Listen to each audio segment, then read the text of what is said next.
Welcome to the Check the Woods podcast. Today with special guests Paul and Mike from the Heat Check podcast, and Patrick and Charles from the Boys in the Woods. Today we'll circle around with the NFL draft prospects, top quarterbacks, top running backs, top wide receivers, and of course, to finish it all off, the sexy sensual, our top 10 picks. Oh yeah, baby. Yes, sir. Yes, sir. Welcome back, boys. What the hell? What the hell? What the hell? Right? Exactly. 100% every day. Give everything you got. It is what it is. I feel like we just got an intro to an intro to an intro. Yeah, like it was to like an adult movie. It was like yeah. Oh, like the 70s vibe. Like yes, the 70s porno. I feel like my ears just went to a 3D movie at Disneyland. Hey, maybe that's what I was going for with that. You know? Voice sounded like a skinny white Barry White. and on the radio. I was like, man, and on the radio, Smooth Jazz Fridays coming at you hot. Double XM 300. 88.5 the coast, smooth I'm gonna jazz. clip that, 'cause especially with you with your glasses on and this little Hawaiian shirt you got on. Like, bro. Did you see him? He had like the rubber band on it earlier. He looked like Chong from Cheech and Chong up in smoke. That's funny. Oh, man. Coming at you from the island of cool, breezy, lemon squeezy, pippity pap. Coming at you with this slick jack hater tot. How's everyone been? Speaking of haterade. Oh, big shout out. Big shout out on the green currently. Scotty Scheffler about to win his second Masters. It looks he's going to finish this, like you said, before the baby comes. Yep, it looks like he's on the green. He's got multiple putts to win. He's at 11 under. What course are they playing? Masters, the Augusta. The Augusta. Georgia. Do you think daughter Augusta? Georgia. Is it a What do you name it, Augusta? Yeah, that's a good one. You're always on my Listen, mind. if he wins, that child will forever be the good luck charms. Like, hey, you're Oh yeah, I mean that baby's coming with him to every golf tournament he's in. every major. He's that baby is I mean that baby is going to survive alone off of a second Masters win. You know, so. Which brings us to a fun question, a fun topic. I didn't mean to cut you off there, but we did mention this. So Scotty was asked a little bit as it was going. All right, listen, 17th hole, right, or the 18th hole. You're on the green. You get the call. You got the lead. Your wife's in labor. Your baby's about to be born. What do you do? Scotty says, "I'm leaving." Right? Tournament over. Second place now wins. So, and it brought up a little bit of discussion on the radio show I was watching, and I figured, to me, it was almost a no-brainer. Like, I'm going to finish the Masters. I'll be there when I get there. I that may seem a little dark, but we'll pass it around the table, see what everybody thinks. I mean, if you're at the point he is now, where you're on, your final Right. hole. Yeah. Then you finish the Masters. But Let's just say even the tee box, maybe not the green. You got one putt, all right? You got the tee box. You're walking up to the tee box and you get that call. Do you keep walking? You finish that hole because that hole is going to make you however many millions of dollars. And your wife is probably going to be pissed off at you, but that millions of dollars that's going in the bank account, she'll be fine. That's what I'm thinking. But if you have two or more holes, if you have more than one hole to go, you back off and say, "Look, I gotta go see my kid." Like, I'll say this: there's various conditions to this answer. There always is. If I'm on the very last hole, I'm sorry, babe. I'll see you when I see you. Yeah. What do they say? It's better to ask for forgiveness than permission. Yeah. Give me my child. If I'm in there the it is, back, it's over. Like if I'm like, even if I'm in like 3-4 holes left, if I have a substantial lead, where even if I can give up these holes and still win, I'm walking away. Like if I got a comfortable gap where I'm not worried about these last 4 holes, I'm okay. Yeah. If I only did the first 9 and I still got the back 9 to go, I'm like, babe, now will you be upset? I promise you, I'll get you a little Gucci bag, whatever kind of bag you want. We can get whatever stroller you want, whatever crib you want. I promise you, I'll make up for it. I'll take you to any vacation trip. This is a Masters. This is a major. I'm like, this is a major championship. You know what I'm saying? You don't know what kind of mojo you can get moving from this. I'm like, we can have another kid. We can do it again. We can try again next year. So first kid or second kid? Patrick, what do you think? Let's get you on this. Well, I agree with both of them. I mean, that it's that last hole thing. If you have two, 3 holes left, you're bouncing out of there because you don't know how long it's going to last. Hell, you could shank one because you get the call, and then you're completely out of it, and then you kind of just walk off the course anyway because you're not recovering from that anyway. So Yeah. I agree. I guess final thought. If we're talking Friday, there's still Saturday and golf. Sunday. what about speed golf? I'm leaving. I'm leaving. Oh yeah, there's a whole day. There's a whole 18 holes left. Yeah, for 36. Sure. Yeah, 36. Wow, hell, 36. Yeah. As long as I make the cut, you can make up that gap and make up for it if it's on a Friday type deal. I'm with you on that one. So let's go. So to add a little color to it, then we'll move on. What's your cutoff? For me, if I finish 9 holes on Saturday with the lead or in second place, I'm playing the final 9 and at least. Well, I'm playing the final 9. You know, like if I get the call, I'm playing the final 9. I'm. Well, here's the kicker though. You're in Augusta. Is the baby in California? Are we talking? Well, if I'm assuming that she's there. If he's What, in that the pregnant? She ain't Masters- flying. No, she ain't flying. If he's in the Masters, the PGA will fly him on a private jet, so it doesn't matter. He'll get back to where Right. he needs to go. That I don't think that's a factor. So I finish the 9 holes, get on a jet, kissy, lovey, go back, And claim your title and get Play that at money. least- another baby here. play at least 9 holes to see how life is, right? Is my mind back on the Masters, or am I back with my child? And then I guess move waves from there. I think even if that was the scenario where he would have left on a Friday, whatever the case, Yeah. or even a Saturday, you finished the Saturday game and you still got you're within the top 4, and you had to leave after the front 9, and you just missed out on the back 9, and I'm still within top 3, top 5. I'm like, my mind is my baby's here. These little fuckers are expensive. I need to win this shit. Yeah. Yeah, I mean, especially California. I think it's over $2 million now to raise a kid through college. Oh, that's easy. That doesn't surprise crazy. me at all. Growing up, I think for us Leave. it was like 275,000. I think it was like Yeah, from 0 to 18. 2 million doesn't surprise me at all. I mean, just like the last time, I've only been to California one time, and I'll never go again. The one time I was there, dude, it was like fucking $12 a gallon for no, it's ridiculous. Like fuck that. And that was 10 years ago. California is so interesting, bro. Patrick, have you ever noticed you get 2 reactions when California is brought up? That's it. This is whether you live there or you don't live there. Some people like it. Some people hate it. Well, everybody we've ever interviewed from there hates it. Everybody's like, I'm not going there. And the people who do live there are like, well, we don't go here specifically. Yeah, it was more like we just deal with it and we live there, and they're used to it. Man, in the 90s, California was hipping. Listen, the last Yeah, time it was a lot of cocaine and cowboys. I went to California to go visit. I got family out there, and we went out there. Me and my sister who just got out the military. We went out there for like a week, and we went to go see one of my uncles out there, and he lived in a garage apartment where a family still lived there. Apartment? They converted the garage into an apartment, but the family was still living there. His rent, this is just rent For the garage. just for the garage, was $1,200 a month. Yeah. Holy shit. Yeah, that'll My, put you over the my edge. cousins, their 2-bedroom apartment was almost $2,000. Yeah. I'm like, you guys are bugging out. That's crazy. I paid 12 for a 3-bedroom apartment. Excuse me. I thought I was priced up. I was trying to wet the whistle, and I ended up choking the dragon. Well, that's the deal. I believe New York City has there's a crazy show. It's like New York City Apartments or something on like Lifetime, one of those channels, and like they show like these tiny little apartments, literally not much wider than my table. It's 800 square feet. Yeah. And we're paying $4,000 a month for it. Yeah. When the wife and I was living in a hotel waiting to down by the river, which is funny, it was by a river, but we were living in the hotel. We were Googling like best places to live, right? And then we were like, oh, best places to live in America.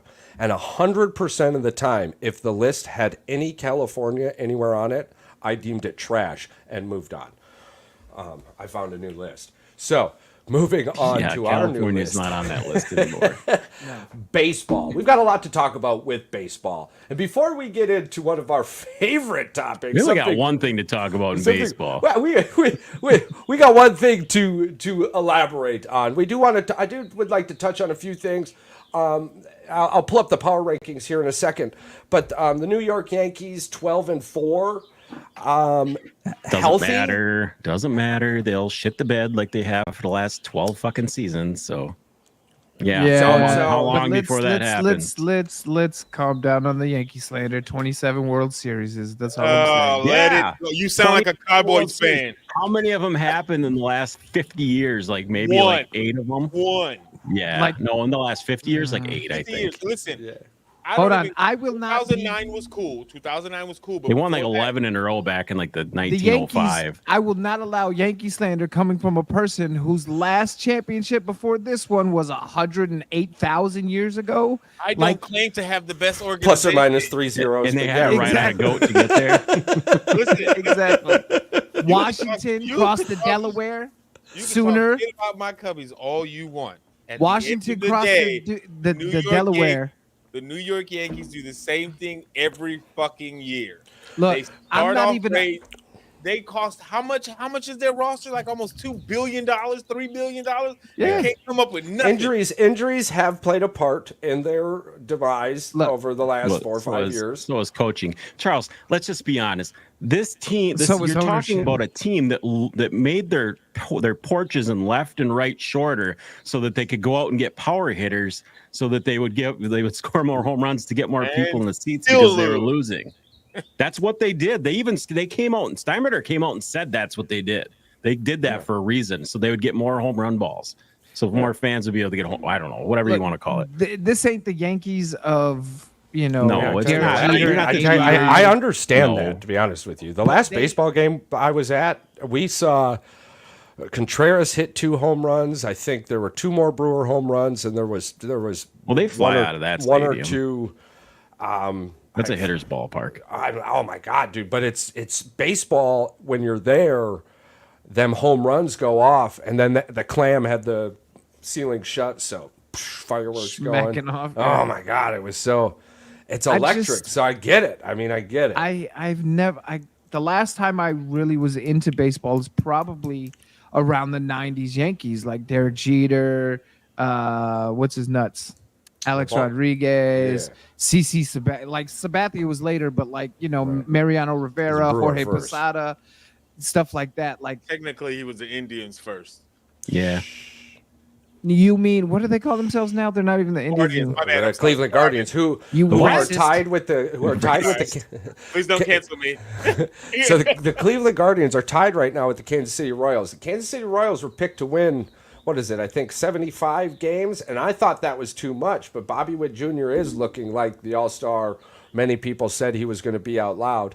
I believe most people have him picked to perform better than Jose Altuve, who the Houston Astros are being the Houston Astros they normally are. Charles, I here's don't the know. problem. They play 162 games. You're talking about like a 14 game. Hold on. portion right how, now. how am I projecting this conversation? We're just You're talking about projecting where this they are right conversation now. about So the how's it damn coming? Royals already, and that's where 75 games.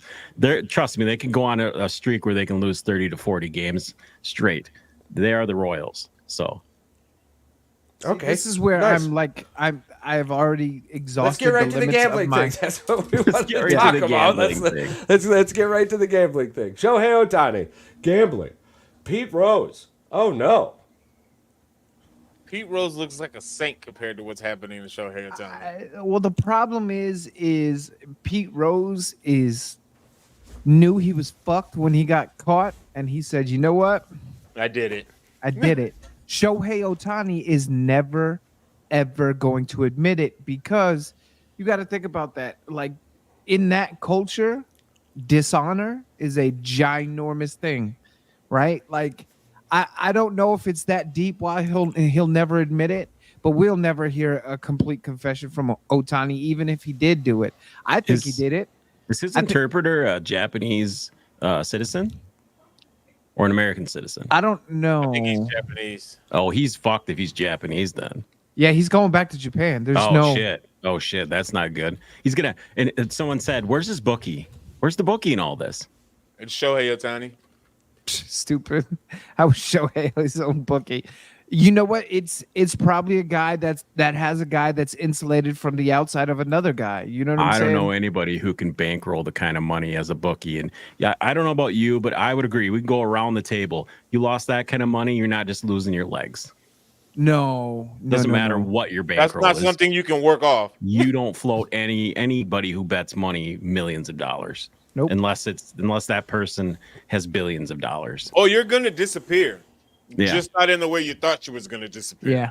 Yeah. There will not be witness protection. It will be people projecting pieces of you throughout the continental United States. I'm like, that's a lot of money that you lose. Like you said, Pat, like Well, look no bookie is gonna kind of just let that just slide like that and be okay with it and be like, I got you. Well, let's take the crypto guy for example, right? He Sam lost all Bankman. those people, all that money, right? Bankman-Fried or whatever. Is that what his name is? Yeah, anyway, Sam. he lost almost $1 billion or $2 billion worth of money for people. Like when it was all said and done, like I think it just was a huge, like it went right down the fucking mountain. He lost all that money. But yeah, that dude had that feds not like protected his ass, he would have been dead somewhere. Someone would have got a hold of him. He would have been gone. He's in prison now, so he'll disappear. But it's sad.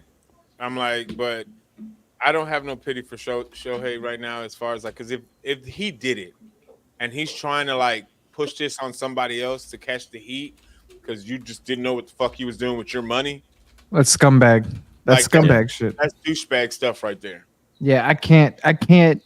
There's whatever happens to Otani, I don't think we'll ever hear a true confession. No, we'll saying, never get the truth. It's covered up for sure now. Yeah. Whether the truth was, Ippei or Matsuhara, or whatever his name is, or if it's actually Shohei. If one thing we can almost guarantee is that Shohei was the bankroll.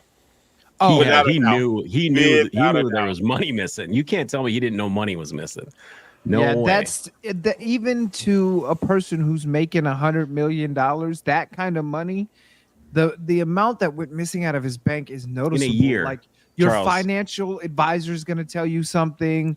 The team's going to find out. Like somebody's going to get in contact with you and say, "Look, what the fuck is going on?" I believe it was only like from December 22 to like January 23.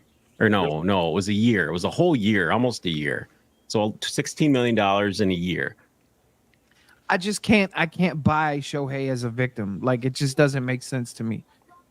I mean, there's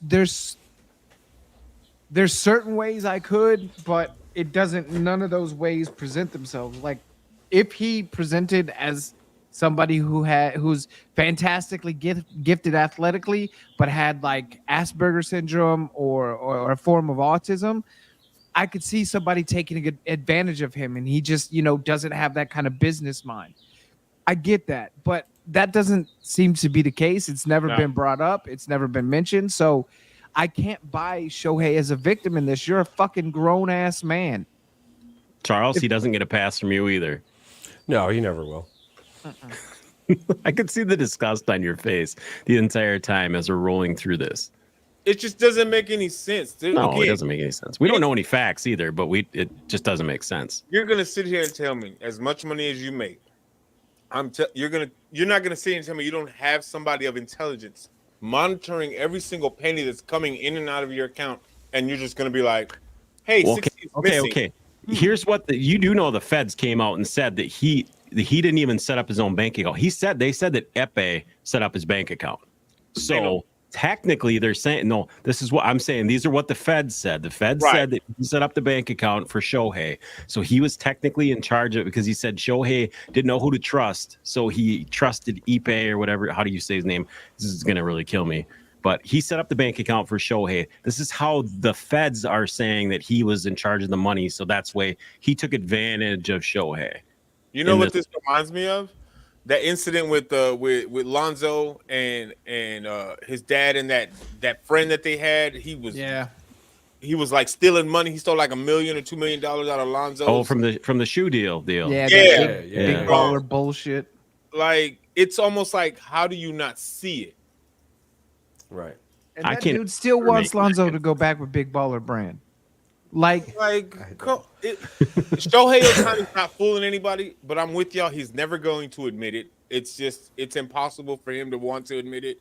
I get it, but we can see through the lines. You may not want to admit it, but we see the bullshit. yeah, it's like, this is where like places like ESPN and Fox News kind of frustrate me, because it's like, look, you guys I'm say it. I'm We've split. Like, Charles and I have said it a million well, times. You can say it. This is why I'm split, right? Because I know now through the stuff that I go, the schooling and stuff, I know what it takes to be a reporter, to write your own scripts, da, da, da, da. So you have to try to get headlines, but you also have to try to present facts unbiasedly and not offend people and not assume guilt, right? So I get the kind of the bind that they're in, but at the same time, it's like, man, y'all are softballing these stories. To me, it feels like you're not saying, like, you can't accuse Shohei of being involved. You don't have any proof. That's bad journalism. That's shit journalism. It's just clickbait. But you also don't have to play it off as if Shohei's a victim. And I think ESPN and Fox News, Fox Sports, and even YouTube and the MLB are making him out to be more of a victim than he actually is, and it kills me. All of them. It kills me. It's annoying. It's bad journalism. It's fucking shitty journalism. But again, I'm just a college student and I'm just learning about this, so take my opinion with a grain of salt. But it just kills me when some people, I watch, whatever it is, like fucking Sports Center or whatever, or clips on YouTube, and I just see him like, oh yeah, the Shohei Ohtani case. It's bad optics. What are you gonna do? I mean, the corporate masters are crazy. I mean, that's why the dude at ESPN, what is his name, Kirby or Colby or whatever, is going away. One of the senior people like had beef with Pat McAfee and is all this other trouble he's going through. So that's like the Disney guy though. That's the guy at Disney that's in charge of the ESPN. That's the other thing that people don't realize. It's not ESPN, it's Disney. Yeah, fall under that. Disney runs the show. They fall under that banner. Yeah. And Mike can only Triplett. do so much. Mike Triplett. Yeah. It reminds me of a golfer. Yeah, Craig Triplett. But it appears that his time with the worldwide leader in sports, you don't mess with coming Pat, to an man. end. You don't mess with on Pat. Wednesday, Triplett announced that today will be his final day at ESPN. And I'm sure a lot of people were sad about that, right? Well, Pat McAfee's got a lot of powerful friends in a lot of different companies, including WEMI and WWE, and Pat he's got his hands in a lot of different things. Yeah, Pat McAfee's a good dude. He's just a good person. Yeah. I mean, everybody's got this situation where some people are poison and some people are antidotes, right? Like I might be your poison, but for many others, I'm their antidote. That type of situation. And the other Pat problem McAfee is a charity donating fool. I mean, if but that they dude can't can make put their money hand for on something, him. They got no dirt on this guy. That's like, I think that's where you're getting to. They got no dirt on him. He's clean. Yeah. So I mean, they got no control over him. What do you want him to do? He's got FU money. Yeah. So you're gonna get an FU personality. So if you step on an FU person's toes, you're gonna get the FU, right? But I mean, he goes at life from the outside looking in. It doesn't matter what I think, but he's got the FU mindset with I want to make the world a better place than it was when I got here after I leave type mentality. And that mentality and that approach is what gained him the friends that he has, and the ability to go from a ESPN show to an NFL Network show to WWE to being on UFC to doing like the dude he's a fantastic dude, but it just goes to show you, like you were saying, Czech, like you piss off the wrong person who doesn't give a shit, you're gonna find out what pissing off the wrong person feels like. And Because this is the thing, Pat McAfee can leave ESPN today, and he would still have a successful show with or without ESPN. Fox Yes. News, Fox Sports would sign him. Even Anybody. if he doesn't go to another network, the amount of followings that he has already just because of what his personality, he doesn't need a network. A network needs him more than he needs the network. He could, but I hope he didn't sign some kind of crazy sell your soul type deal Well, to no, ESPN to get that I $30 tell you, million I mean, a year contract. well, here's the kicker from a contractual side of things, right? You got to think about it from both ways. Both sides come to the table with the backing of I don't need you, you need me. Right. As much as ESPN does need Pat McAfee, ESPN doesn't need Pat McAfee. And the one thing we can absolutely just go into any sports bar, go into any bar, go into any airport, go into any they're gonna have it on store. TV. Yeah. Absolutely. You could put a duck on ESPN for 43 hours and it would be the most watched duck on television for 43 hours. So when you both have that scenario, I promise you the contract's like, listen, if you leave us abruptly, you can't do radio or television for X amount of years. Yeah, you it's can't guaranteed. utilize. Guaranteed Yeah, you there's can't. some kind of contract. We own your NIL for X amount of time. So Yeah. if you leave, it's still going to have to contractually fall out. A good example of this would be like bakers, right? If you're working for a bakery, you more or less end up signing a piece of paper that says if you leave for a year, you can't go work for our competition. A non-compete clause. That's what lawyers have that just about. If you go to any major law firm, most lawyers are going to have a non-compete clause, whether it's in the city, the state, or in, somewhere in the area. You can't work. Ronnie Deutsch. They wouldn't hold up in an international or a national non-compete. There's no such thing. They can't stop you from making money. But if they said yes, you can't do it on, you couldn't go to satellite radio or something, they could do that. Now here's the kicker. If he signed it, yes, they can. They can't stop you from making money. They can't stop you from making money, but they can stop you from the ways you utilize to make money. Absolutely, that's exactly what that piece of paper is. Yeah, but with the non-compete clause, it doesn't. Non-competes don't hold up very much. Look it up. They don't hold up in court very often. well, with the non-compete clause, there's a giant threshold to pass. No, it's true, Charles. You look it up. They don't hold up for shit. You have it to doesn't matter to me. You have to meet a certain level of threshold with non-competes. And if one thing don't A, B don't work, then they throw it out. Yeah, because you can only restrict somebody for, I think it's up to 180 days at a time per type of employment. The only reason I know is because I had to fight a non-compete when I was trying to work at a pawn shop for my old gun store. The gun store general manager made us sign a non-compete, and I had to take it to a VA lawyer, and they were like, no, this is bullshit. You can't restrict somebody for 2 years from working for a place that sells guns. Like, that's not okay. So the only thing I agree with Charles I did say X amount of time. The media. I didn't say 10 years. No. I get what you're saying. The media aspect, they can literally, I don't know what they call that when they slap the old thing on you where you can't talk. NDA. The non-disclosure, yeah. Well, it's that, but it's like a gag order type deal. Yeah. They can slap that on him. That could be part of the contract too.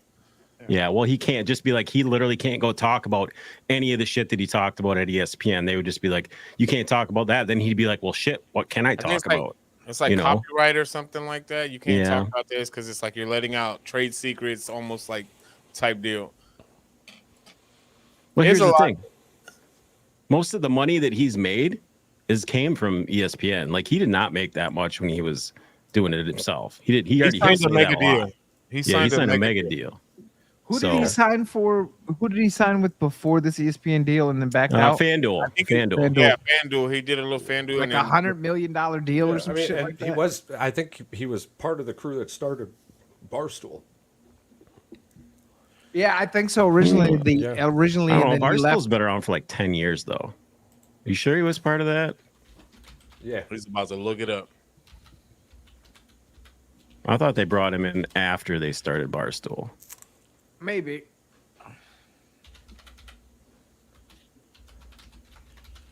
Well, don't get quiet while I'm looking it up. Quiet. Be quiet. Keep talking about other things here for a Dave second. Portnoy started it with like 4 guys back like in 2014 or 13 or something. Anyway, I guess it doesn't really matter. But Talking about a scumbag, that fucking guy. Dave, no, he's got Miss Peaches, man. Miss Peach Charles, Miss Peaches. Walking around with money. He's got that FU money. Yo, he definitely has that FU money. He just comes off. I don't know. Maybe it's because he's from Boston. He gambles. He gambles like $1 million on like whether or not like did you see he bet like $1 million on somebody's gender reveal on like TikTok or something? He didn't even know what it was. That's weird. he's just like weird. That's kind of funny. That's not fuck you money. That's fuck you and your family money. Yeah, but it's life changing money. Oh, I mean, of course. for them. For $1 million, that's fucking crazy. Yeah, he probably That's gave it to him either way. He's a nice guy. Sometimes. That's ridiculous. Charles, did you get us an answer here? Yeah, he joined in 2020. He retired from football to join Barstool Sports. He must have helped make it famous. Yeah, Well, probably. he definitely helped make it famous. We'll give It him was a that. Comedy Central thing. But yeah. Yeah, because he was what? He tried his hand at being a comedian for a hot minute there after out of the NFL. Because then he went to then he had his WWE deal. He's still where he there. had the wrestling match. And still Well, there, he pops in every now and then, yeah. No, now he's He's full back time. full-time. Since Vince left, he's Well, back he's full-time. full time, like not a full time wrestler, but he's No. commentary. Yeah, he wrestles every now and then, but he's full-time Yeah. commentary every now and again. Yeah, he's full time. Yeah, he's commentary. funny That's shit, that's his UFC Yeah. thing there. It's kind of cool. I like it. I love what Triple H is doing with WWE. Absolutely love it. Yeah. Dope. Yeah, it's been a lot of fun to watch. It allows for enjoyable conversations throughout family members. Yeah, absolutely. The changes are great. Well, speaking of changes, Charles, Yes.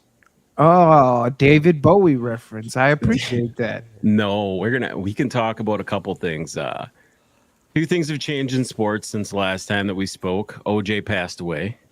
You did see you saw a video that got taken down immediately that I posted. Of course it did. That I posted on TikTok. When do you not post something and piss somebody off? That's Oh, of funny course, every shit. time.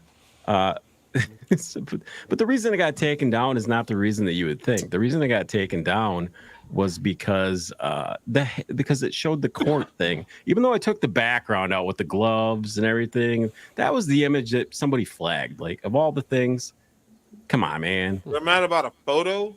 Yeah, there wasn't even anybody's face other than OJ's in there.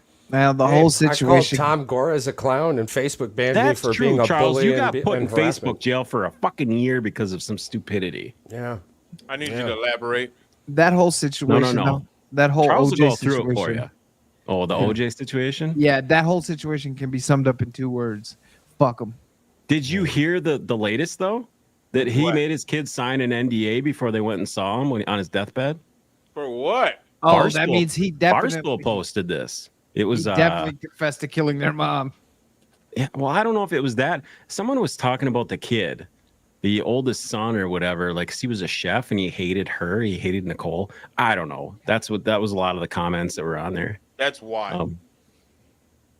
I mean, we're never gonna know unless he tells the truth. So well, he's dead now. So I mean, he lost the civil court case. he did. And then he also went bankrupt, and he also broke in and tried to beat a bunch of people up for selling his memorabilia, which I think did they steal from him or did they buy it? They lowballed him when he was in prison or something, and then bought it, and he went to go steal it back. I don't know. It was such a weird fucking Yeah, thing. that whole fucking thing was weird, but Did you ever watch the video where he breaks in at gunpoint to steal his stuff back? I heard that. I heard It's, that. it's kind of fucking crazy. Yeah. That No. To be honest with you, I remember He's been out of the spotlight for a while. Yeah, I remember the Bronco on the television, and then I vaguely remember hearing that he got out of jail or prison or something, and I had 110% forgot about the trial. Yeah, And then- I guess and then I he brought died, it back and up I'm for like, everybody. Oh, holy shit! All right. I mean, All right. honestly, the pre 1994 OJ OJ, or yeah. Thaniel and the after 1994 OJ are two completely different worlds. The price of his autographed football jersey with the Bills and the price of his autographed football with the Bills, you literally could have found him on eBay about 2 years ago for about 1/25th of the price of what they went for 25 years ago. Yeah, I mean, it's deservedly so. Speaking of fun times and big money things, I talked to Charles earlier before we started the show, and we're going to do a round robin with our top five. You guys all did top fives. Charles is going to go off the top of his head with his because he already knows whose his is. I want to lead off with Charles on this one. Quarterbacks off the top of your head, Charles, for the NFL draft. You can rank your number one. We'll go around with our number ones. And you don't have to give us a reason if you don't want to. No, I I mean, already know that you probably have about 9 of them because you always bring more to the table than everybody else because you have to be the one-upper. Got to show us out. Come on, yeah. I don't know. I took a bunch of notes too. So I mean, my number Pat, one. I kept it to the rules. Like you put them out. Hey, there's no rules. You guys know this. We don't go by rules. My number one is Caleb Williams. Caleb Williams is my number one. I mean, I think we're all consensus. Yeah. Caleb Williams. He's my number one too. Yeah, Going to the Carolina Bears, right? Yeah, Pretty much. Yeah. That's what people keep calling them, the Carolina Bears. Hopefully they don't play like them. So I have him as Caleb Williams, Caleb Pink Phone Williams. That's what I have him in there as. oh my god. So number 2. I pray to God that Number he 2. smashes y'all. Number 2 off the top of your head, Charles. Yeah. I like Drake May. I like Drake May. You over like Jake Drake May. May? Yeah. He's the big Jake May. Yeah. I'm going Man. Jaden Daniels.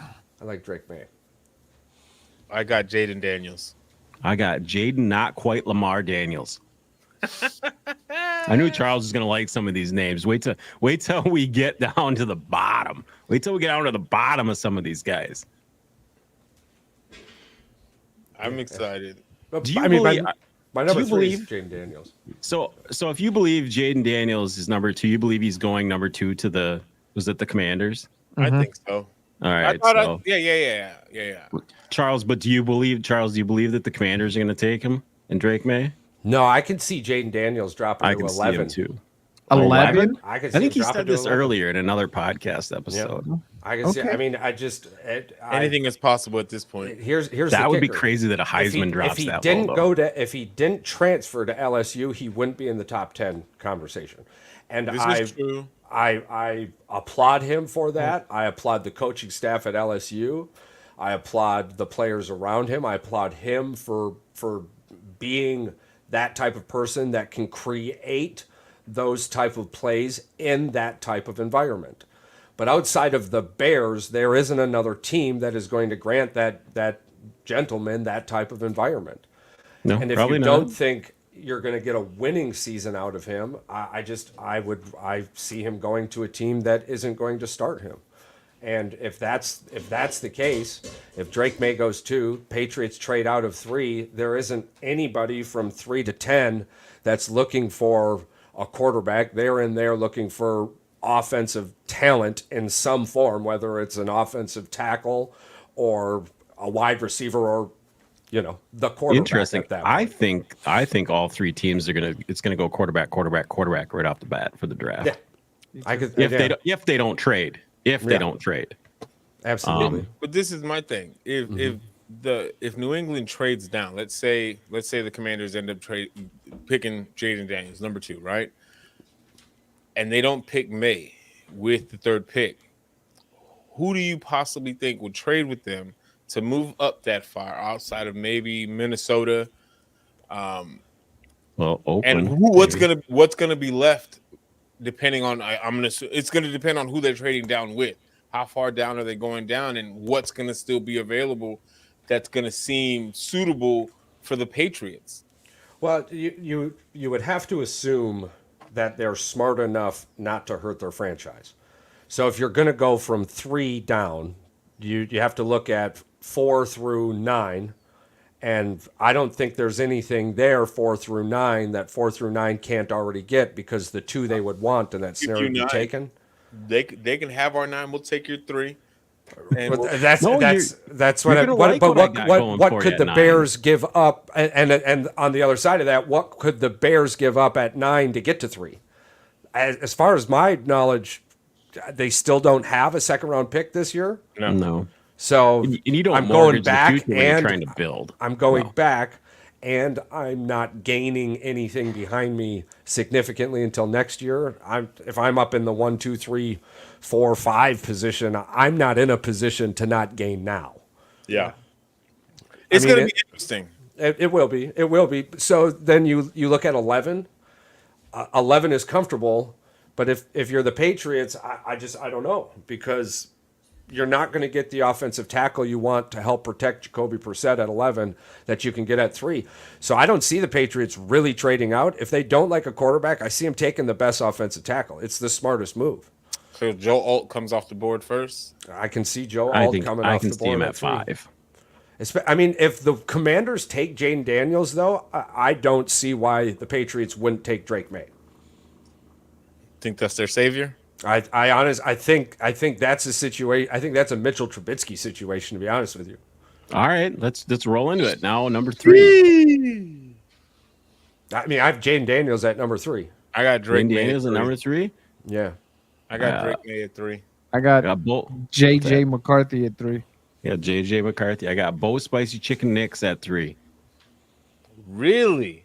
Yeah, really. Played 7 years in college stats football. don't You're gonna lie. have some Charles, you were a big Bo Nix guy. You were bringing up these stats like, dude, look at his stats. You were puffing them up and made me really start looking into them. Listen, there's a little bit of context fell missing off. from that conversation. I was probably beefing up Bo Nix's stats versus a specific team they were about to be playing. When you play 7 or 12 years in college football in the Pac-12, you're going to have a load of stats, right? That's right. Isn't he like it's- 38 or some shit like that? Yeah. He Y'all played are at Auburn for 1 or 2 seasons too. He played in the SEC for a couple years, I That's think, or back at least up. one. I think at Auburn. I think it was 2 years at Auburn. Yeah. Again, still. Well, the SEC is probably the I'm best. just saying, yeah, he has great sense. I'm not knocking your number. You said he's number 3? Yeah, well, I mean, Yeah. you could say Caleb Williams didn't play great defenses either if you want to play those games too. Oh, He trust played- me, 100%. And his I numbers know, were I'm down just when saying. he didn't have numbers. But the Bears have a situation which he had before last year, and he did really, really well when he had like Jordan Addison and a great He's- offensive line. Is he ever going to be able to live down the "fuck Utah" on his fingernails that he painted? I don't know. No. Because the best part is there's so many pictures of him holding the football, and you can see he's holding his hand like this, where you can see both hands. Yeah, it's kind of funny. He shouldn't live it down. You should be reminded never of gonna that live that stupid down. bullshit for the rest Well, he's of your probably life. going to paint him pink when he gets drafted for the Bears. That's fine. Well, no, maybe orange. What's the Bears Orange and colors? blue? We don't even know. Orange and Orange, navy right? blue. Is that color back there, right? Paul's All right, all right. Number 4, number 4 quarterback in the 2024 NFL draft. Man, if Michael Penix was healthy, but I've got JJ McCarthy. I got JJ McCarthy at 4. I got Bo Nix at 4. I got Drake May. I got JJ Mother Lovin' McCarthy. I'm just cute. a little bit higher on JJ than I am on Drake. I don't know. I've only watched clips of this year, and that's, obviously they won the national title and they had a freaking crazy year this year. I could see putting Drake May at 3 as opposed to JJ because statistically he You had a guys are all better gonna season, hate me. but it doesn't matter. I think JJ's, to me, he passes the eye test more than Drake does to be NFL ready. I think he has the mindset, and I think that's what really separates him from every other quarterback that's out here. Outside of Caleb Williams, he probably has the best mentality, NFL ready, mentally. I think football intelligence wise, but that's Yeah. why I have Drake at 3 and JJ at 4. Yeah. Or All right, Drake at 2. I'm sorry, Drake at 2. number 5. It's a split between Bo Nix and Michael Penix. I don't think you're going to go wrong picking either one of those two and allowing them to grow in your system as number 3 moving to number 2 quarterbacks. I got Michael Penix too. I got Michael Penix. I got big Penix energy too. You guys could see that I didn't have Drake May in that top 5, and I explained this to you guys a million times. You couldn't beat Sam Howell out for the starting quarterback job in North Carolina. So if you can't beat a failed quarterback in the NFL out for a starting job on your own football team, then you aren't going to be a good quarterback in the NFL. When you get sacked 57 times, when you get sacked 57 times in a season and still throw for, what do you throw for, over 4K and a buttload of touchdowns? In the ACC, yeah. No, I'm talking about, you said in the NFL, Sam Howell in the NFL. Let me Sam ask you a Howell, question. yeah, he also threw like 30. Yeah, he also is not even on that team anymore. He played one season and they got rid of him. So I mean, okay. granted, it was the Commanders. All right, okay. Granted, it was the Commanders. We'll just throw that out there. Come on, Paul. Come on. I want to hear it. So my question is because these last few years with these drafts, some of these quarterbacks that are getting hyped up from these non-powerhouse schools. I'm just gonna throw a few names out there just for shits. Yeah, give us the sugar. Give us the sugar, baby. You got Mitch Trubisky. Yeah. You got Sam Howell. You got Zach Wilson. Daniel Jones, Mike Levis, whatever his name is. Levis. Like these aren't powerhouse football team schools, but they're getting propped it up like because they can throw a 60, 70-yard bomb on a pro day or on a combine. Like they're the shit. And I'm like, how good is that working out for everybody? See, and that's why I don't think like you have to take into account the combine and the pro day. 3,946. My bad. I think people are kind of starting to realize, especially after the Zach Wilson and what's his nuts from Alabama that went to New England, Mac Jones. Oh, Mac Jones, yeah. Those pro days you're starting to realize that teams are starting to realize, like, all right, so you threw 80 yards, but you had no pressure. Your wide receiver was wearing track cleats and you had the perfect condition on the turf. Like there was nothing going wrong for you.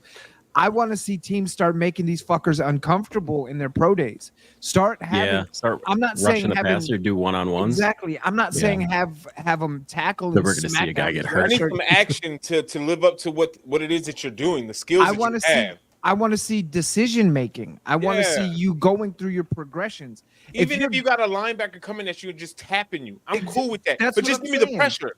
Here's the kicker, you guys. Are you all in agreement with what Charles said? I think our first ever one when we did quarterbacks, running backs, wide receivers. Charles said, "Are the Packers doing it right by letting that freaking meat cook on the grill for a little bit longer?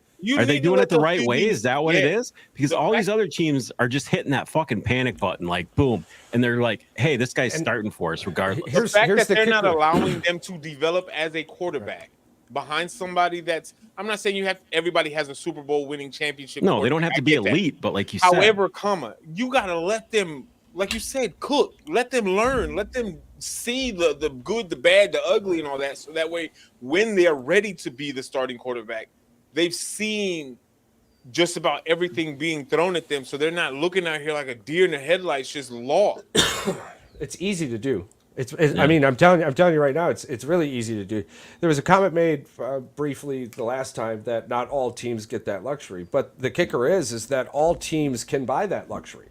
Okay, and what you can do is that you're let's say the Bears, right? The Bears are in a different position with this generational talent with Caleb Williams, but let's say Jaden Daniels was it, right? Let's just say Jaden Daniels was it. He needs time to bulk up and grow. I think that indubitably. So if I was the Bears, what I would do then is I would bring him in, but I would pick up a veteran quarterback, a Matt Ryan, a somebody. Listen, we got a rookie quarterback anyways. We're not winning the Super Bowl. Why not let this potato bake? Right? You want a spud or do you want a damn Idaho potato? Why do you think he's so little? He's like the average. He's like the average size quarterback. Did we not establish that Jaden Daniels is a decent size quarterback? That guy is huge. He's tall, but he's got tiny ankles. I'm telling you. Oh my God. He's got tiny ankles. He's got tiny ankles. What in the world are we talking about? So you're saying are you going on a literal limb and saying he shouldn't play for the Jets? Well, his ankles are gone. If you're going to play for the Jets, he should not play for the Giants or for the Jets. Here's a quick question for you. Who do you think is bigger, Anthony Richardson or Jaden Daniels? Anthony Richardson. And that dude got hurt inside 8 games. So let's see Charles, Jane Daniels play the same way. Jane Daniels is not The same. I mean, we're talking about it because of his athletic ability, right? I can tell you one thing: Anthony Richardson wasn't wasn't run first quarterback. Bro, the conversation around Anthony Richardson last year is the same that it is about Jane Daniels. It's to the you, exact I've never same, heard this. dude. I never heard this. I heard everybody talks about his arm and his accuracy on the deep ball. His accuracy was sub 65% at Florida, but what everyone was raving about was athletic ability. This dude's a dog. Yeah. I mean, I'm telling you, to me, it's the exact same conversation with Anthony Richards with Jane Daniels, and Anthony Richards got hurt way earlier, and the Indianapolis Colts are in the same situation that the Washington Commanders are in. Well, their offensive line is iffy. It's crappy. They couldn't keep their running back healthy, so I mean that doesn't bode well for the quarterback. Yeah, absolutely. It's just, I mean, that's what my eyes have seen in my history of watching football. It has nothing to do with absolutely anything else. I think Jaden Daniels is going to be a great quarterback. I really do, as long as he's not in a situation where he is putting his body in jeopardy too That's early. Every quarterback, though, I guess we could say. I don't my like. thought would have been the same about Jordan Love. Yeah, if he would have played right away. I'm not a big fan of running quarterbacks. I don't think any of us really are. I mean, other than his athletic ability, hey, the tush push is way different than a running quarterback. Hold your face. But again, I mean, when you're talking about he consistency, doesn't take off for 30, 40 yards. When you're talking about what are you consistency, talking about? Caleb Williams and Drake. Hold on a second. All right, hold on a second. I don't want to get on the Philadelphia Eagles yet. Let's stay in the draft real quick. We got one more. Okay, yeah, and we got to move on to the running backs and yada yada yada. All right, but the consistency factor when it comes to Drake May and Jane Daniels, right? It's like I had said why I had him. He was in Arizona State. If he stayed at ASU, he wouldn't have even been in the top 10. Consistently, you have. I mean, yeah, most of these experts are wrong, and I'm probably going to be wrong on a few of these. Yeah, but the good quarterback. He was at Arizona State, but you act like he was a bum quarterback at Arizona State. He was a great quarterback. I'm saying he was not going to be a top 10 pick if he stayed at ASU. Not a junior. If he could have stayed another year if he had gone there. He was going to transfer out to another school anyway, just like Caleb Williams. How many times Caleb Williams transferred? 3? Twice. I thought he transferred 3 times. He started at OU and then he went to USC. I thought he was at Alabama. Followed his coach. Yeah, he followed his coach. He started at OU. Cam Newton transferred, I think, 3 times. Was it Cam Newton 3 times? Yeah. Florida, JUCO, and then Auburn. Yeah. Well, JUCO, he got caught stealing the laptop. It's better than that was a shrimp. Or that was a king crab legs. Yeah, that's right. That was Jameis Winston.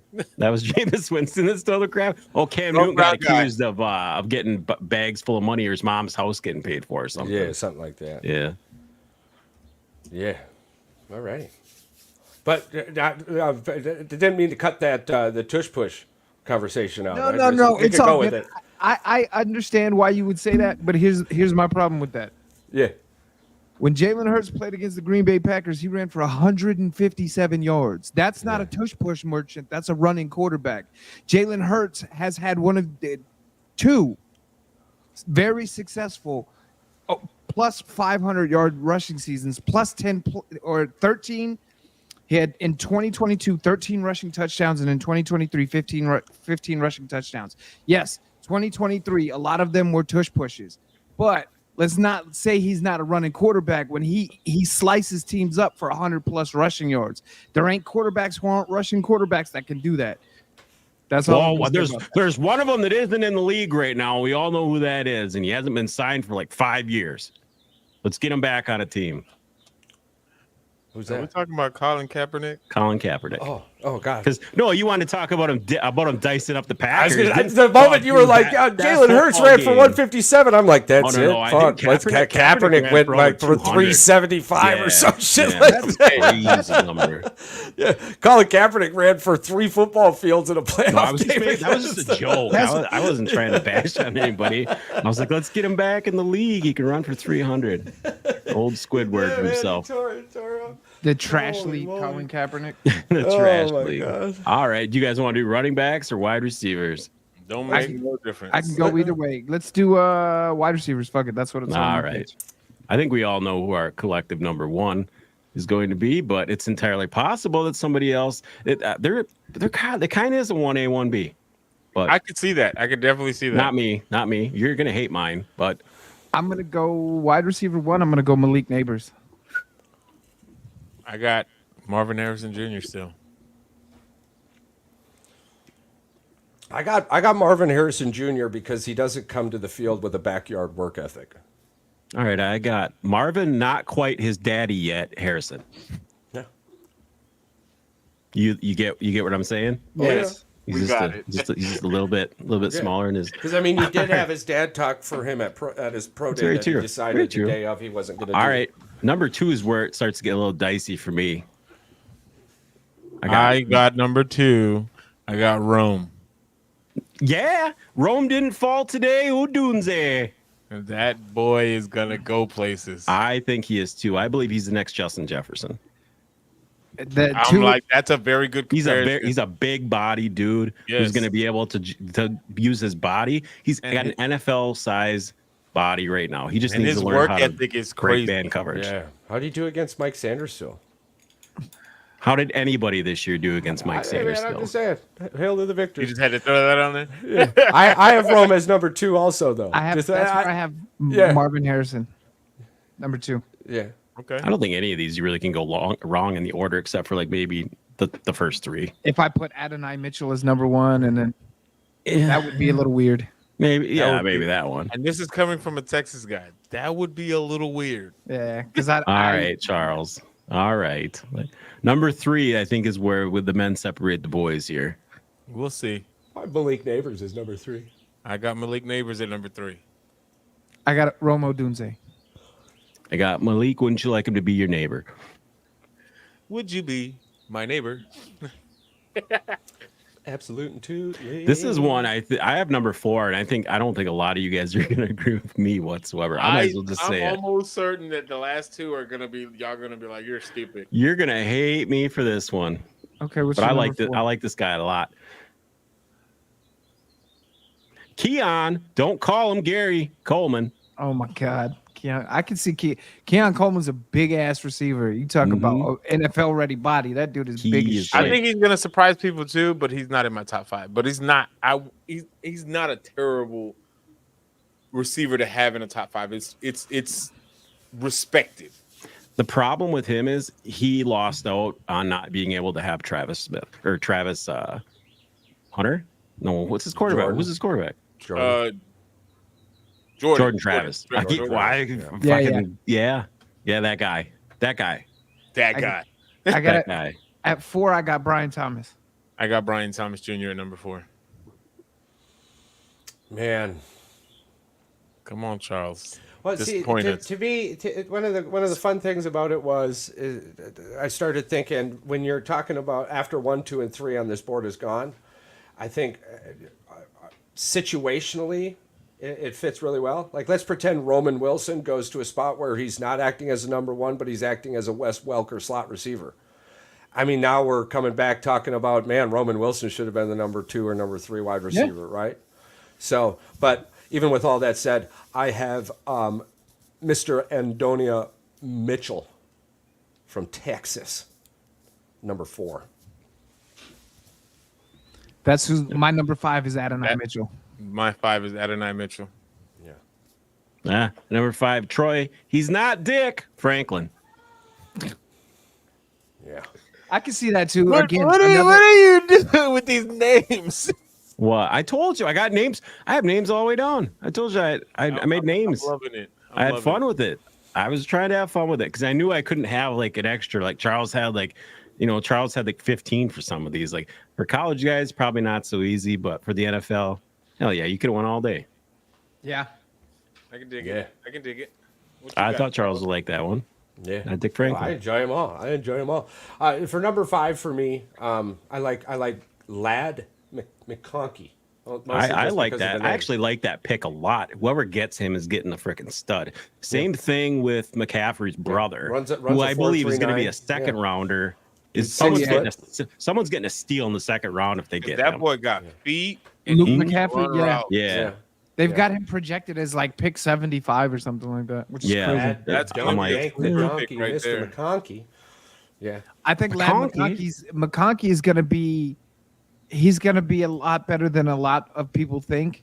And I think I haven't watched enough of him to say confidently that he could be a wide receiver 1, but he damn sure make a great wide receiver 2 or even 3. Like Yeah. Well, and here's the kicker. Kicker, right in the dicker. It after 1, 2, 3, I truly believe it comes down to situation. It's all Right. situational, yeah, You know, for sure. Without a doubt. Because a lot of these people after 3, they are not going to go to a team and be a number 1, right? You're a number No. 1 wide receiver to me is you catch 51% of the balls thrown in your direction, but you take double coverage 90% of the time. Right? It's that simple. So after 3, I didn't see anybody on the board who was taking double coverage 90% of the time. If they're thrown into that situation day 1, can they grow into it like a Devontae Adams type situation? I think indubitably, just like the only mentioned, player a on the future Justin board. Jefferson. The only player on the board that's not on the board that you mentioned is the only guy. He was the guy who beat double coverage the entire season, and that was the guy from Michigan. That was Roman Wilson. I think he beat 89% of man I mean, coverage. I did mention him, and it was in the scenario where I said if he ends up in a situation where he's a slot receiver like a Wes Welker type, I think he's like he might end up being He's fast. he might end up being the number 2, number 3 overall look back. And how do you redraft the wide receiver scenario? yeah, He's a better Randall Cobb. Yeah. A lot of mocks Out of that I've college. seen him Yeah. have him going around Roman Wilson. I want to say around Third, between I think. 50 and 59. Yeah. Early third round, I thought it was. Yeah. Which I think is Well, going to be some of great them- for him. I think See, he's going and to have a that's great the career. That's the shitty thing about these mock draft sites. Some of them have him going like there's a cornerback named Max Melton out of Rutgers. Yeah, it's Bo Melton's brother. Yeah. They have him. Some drafts have him going like 55. Some drafts have him going at 38. Some drafts have him going at 12. And I'm like, the fuck are y'all It's all doing? situational. Yeah. What these teams are And I desperate. guess you They're just could- going to go you with the could- guy. Yeah, I guess you could justify, but That's when ultimately when we're talking about these situations. Oh, excuse me. There's a reason why there's never been anybody who's gotten all 31 draft picks. Well, yeah, absolutely. yeah, there's no way you could. Be It able comes down to the big board. Right. When it's my turn to draft, I'm looking at my football team and what I need in a position. Who do I have positionally is 1, 2, 3, and who's the best player I think in that position? Is he the overall number 5 pick in the draft? No, but he's my number 1 board pick. You know what makes me mad when it comes to like some, and this is just me. Yes.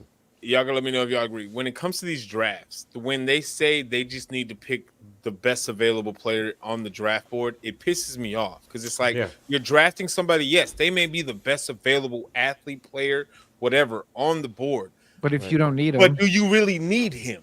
Or you like it? Just I hate. Is it how going to they- make your team better? right? Yeah. Like, why are you listening to these jackoffs telling you to draft the best person available on the draft? Yeah, 'cause when what you if- don't need this person. Right. What Well, if you're the live Green Bay- situation? Oh, go what ahead. if you're the Green Bay Packers and the best person on the board is a quarterback? You don't need another fucking quarterback. Right. You got Jordan Love. If you really want to get another quarterback, go to the 6th round, 7th round, somebody who's going to sit for 10 years or 5 years or whatever the case is and learn. But like Green I Bay s- situation, it's 10 or more or 10 or more. But yeah, like on average. I get the best player available scenario, and sometimes like when I do my mock drafts and I'm trying to just kind of figure people out, I'll do best player available. But if like the Eagles got at 22, right? We got to pick at 22. We could draft a receiver, or we could trade up to draft a receiver. That doesn't meet any of our fucking needs, though. I don't need a Right. wide receiver 1. I don't need because AJ Brown is catching 50+% of everything thrown at him. So and pulling double coverage. and beating right. double coverage. Yeah. So Now, if you're in the third or fourth round and a Roman Wilson's still there, absolutely. come here. You can be my that's third. A steal. Yeah. That's a steal in the draft. But it's Yeah. like to automatically assume, hey, this is the best defensive end. It's on such the a draft bad board, way but to- you don't yeah. need a defensive end. Why are you going to draft a defensive end that you don't Well, need? real world scenario, right? Like the Jackson Cheerio and Holiday. I'm forgetting his full name here. He had the number 1 and number 2 prospect in baseball. Milwaukee calls up the number 2 baseball prospect early, and he's slaying it. Right? Yeah, So- but didn't Cheerios get to play an entire season? I thought Jackson Holiday didn't even play last year. No. Jackson, I thought he didn't play in the Wait, minors last year. You're talking about the minors. Yeah, he Okay, didn't so play I'm in the not. minors. Just let the story He had play a out whole here, right? year. He had a whole year to play. Cheerios did a whole extra year. That makes a difference. I don't think Jackson played. I think he came out of high school last year, went right to the baseball. He didn't play. Okay, Cheerios so- played in the minors. Right. So like I was saying, with Churio doing what he was doing as the number 2 prospect, the Orioles started to listen to the whispers a little more than they should and may have pulled their number 1 prospect up too soon. early. Yeah. He may have needed more time to build.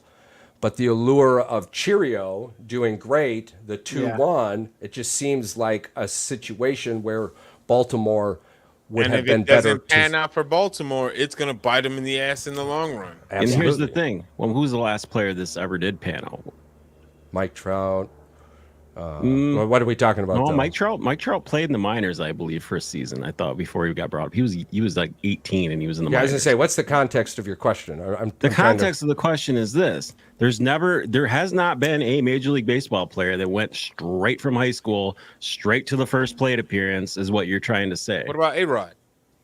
I don't believe A-Rod. A-Rod played like professional baseball over in like wherever, Dominican. I'm saying these guys play professional ball like in Japan, whatever. That's still pro ball. They had experience. But So my, there's my never been a comment guy does that's come from my high school. comment is what you're saying though. Is No, that, you were bashing on frickin' Jackson, and he never had a whole year like How- Cheerios in did. what, dude? In what way? I said the Orioles may have brought him up too early. How was I bashing You were on him? back because you were bashing him because he was the number 1 versus the number 2. He had it. He was at a. I was using that for why you the were bashing Orioles him the were other all right. day. Okay, you go. sure. He struggled like 9. If I was bashing him, I would tell you that his first hit in the major leagues came just fucking yesterday or today, right? Like I'd be saying stuff like that. That he struck out 7 out of 11 at bats. I would be saying the Baltimore Orioles may have called him up too early. I'm just trying to figure out where I was bashing the dude at. You bashed him because you said it was number 1 versus number 2, and you said you were bragging. You're like, yeah, you did say all that stuff. I in our said group because chat. Jackson No, Cheerios was you doing got good, Jack the Baltimore. Text. Jack We the will. Text. You did too. You We didn't will. even I said back because down. Jackson Cheerios was doing so well, Baltimore may have brought Holiday up too early. That's what I said. Yeah, You but it's check the fucking text. Baltimore. What The fuck, thing dude? is, this is the thing. You can't compare. You were trying to compare the two. At In 1 what versus way? 2. Because, dude, read the text. You were comparing them. You were saying that he's way better. That Cheerios is way better. He had an extra year. I don't care what Baltimore was did. Was I saying that he was way better? Yeah, you did. I'm asking the other two. I guess I got to ask the other two. Was I saying he was way better? I didn't get that. I just got some guy had an extra year in the minors to play versus some guy who didn't. That's all I got. But I don't follow baseball, so I'm gonna. I was using it as the foundation to say the Orioles brought him up too early because Cheerios was performing. I did not get the whole scenario of. I'm gonna have to side with Charles on this one. He didn't say that he was better.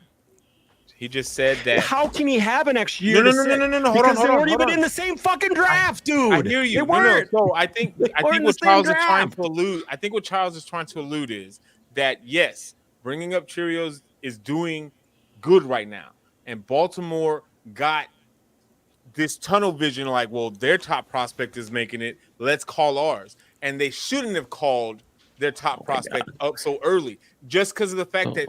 It's not the same scenario, though. If it was the same scenario, you could say that. It's not the same I scenario know because that. he didn't have a year. And So that's it's just what he's like trying to they say. just jumped the called him up gun. too early. They jumped the gun in calling up Jackson. You lost me because it's not. If it was the same scenario, that's like saying, okay, Derrick Rose and someone else were drafted, and this guy sits the bench, and the other guy gets. The other guy's still in college. How the fuck can you compare the two? You can't, because that's what you're saying right now. You said he had a year. The other guy couldn't have a year because this is his first fucking year. That's what doesn't make any sense to me. There's no comparison between the two. Makes no sense.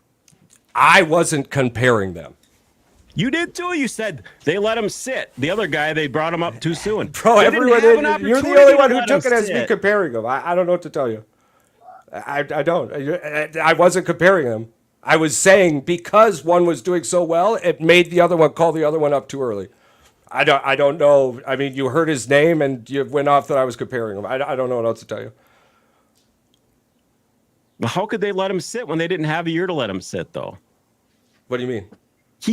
What do you mean? I just explained this to you. Cheerios played in the minors the entire season last year. Holiday was in fucking high school last year. That's the difference. What part of that do you get it? You don't get it at all. Like, you do not understand what I'm saying. No, I don't, because I wasn't comparing the two at all. Period. So I don't get it. I love it here. When you bring it up and you're arguing your point, you're definitely bringing it up. So What, that's the dude? problem. Dude, I was using this as a real world scenario about somebody bringing somebody in too early. Yeah, but it's not the same situation. That's the problem. You got to find another team that's got the same situation as Baltimore and compare those two players. You're comparing two people that are a year enough apart. for you, man. I don't know what else to tell you. Because it bothers me that you're bringing up two different people, two different situations. That's like saying Jordan Love and who's a rookie last year. That's the situation. This guy got to sit for a year. This guy's starting right away. That's not Stroud. the same situation. Yeah. You can't compare the two. I wasn't comparing them. When you say they brought him up too early, you're making a comparison. I You're was making an observation. saying that the Baltimore Orioles did it, dude.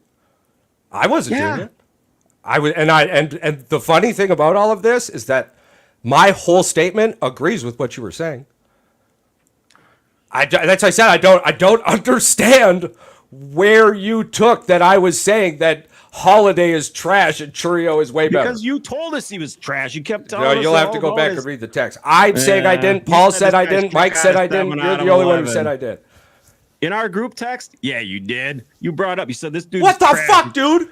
In our group text? In our fucking group text? Dude, go back. I literally. No, stop it. Stop it. I told you this. Stop it. In our group text? Yes, in our group text. I was laughing that the dude has struck out 5 out of 9 times in our group text, not live on the fucking show. Yeah, but you were. That had nothing to do with my comment about the show, Pat. What are you doing? You're bringing up the same point on the show as you. No, were in I the was group text. not. Okay, same point. Bro, the other fucking people in here told you I wasn't. What are you doing? Well, I'll screenshot that shit. Yes, I said it in the group text. It said it means it. nothing about whatever, dude. Jesus fucking Christ, whatever. Why? What the fuck? You bring up stuff that don't matter. What are you talking about? You interjected an entirely new conversation into what we were talking about, and then acted like we were all crazy. The fuck, that guy? God damn, dude. Well, this is gonna be a show. What the fuck? You didn't even tell us you were bringing that in. All of a sudden, out of nowhere, the text. Check the text. I'm like, well, I can't check the text till the show's over. I know what I said on the show. No, the group messages. I said the group Oh message. my God, dude. Immediately, I said group message. Did I not? I said in the message, the group message. What other message would there be? Bro, we were all talking about 2 different conversations. Didn't even know what you were talking about. Sure, yes. In the group text that How we did you have not know privately, what I was talking about when I did said mention in that the Jackson messages? Holiday has struck out 5 out of 9 times since he's been in the major league. Yep, I did. That's the truth. But he's up too early. So I don't know what else to tell you.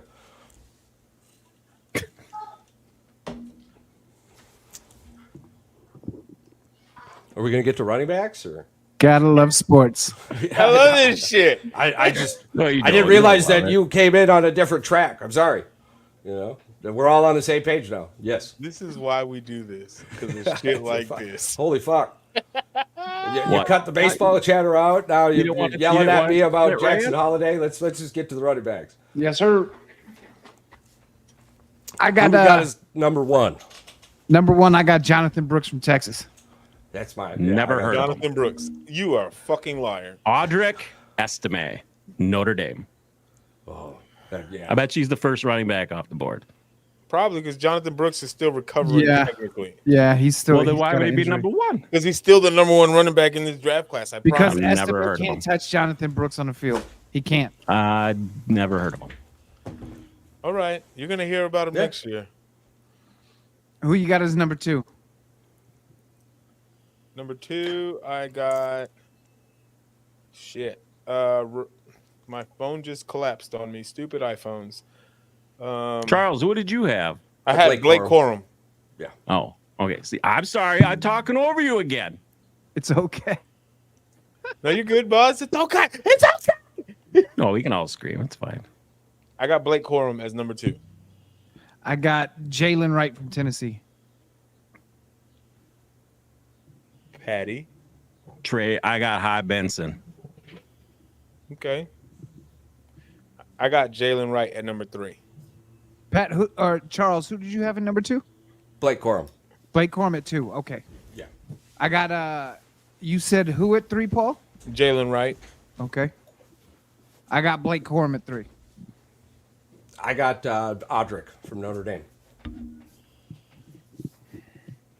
Jalen, who was right.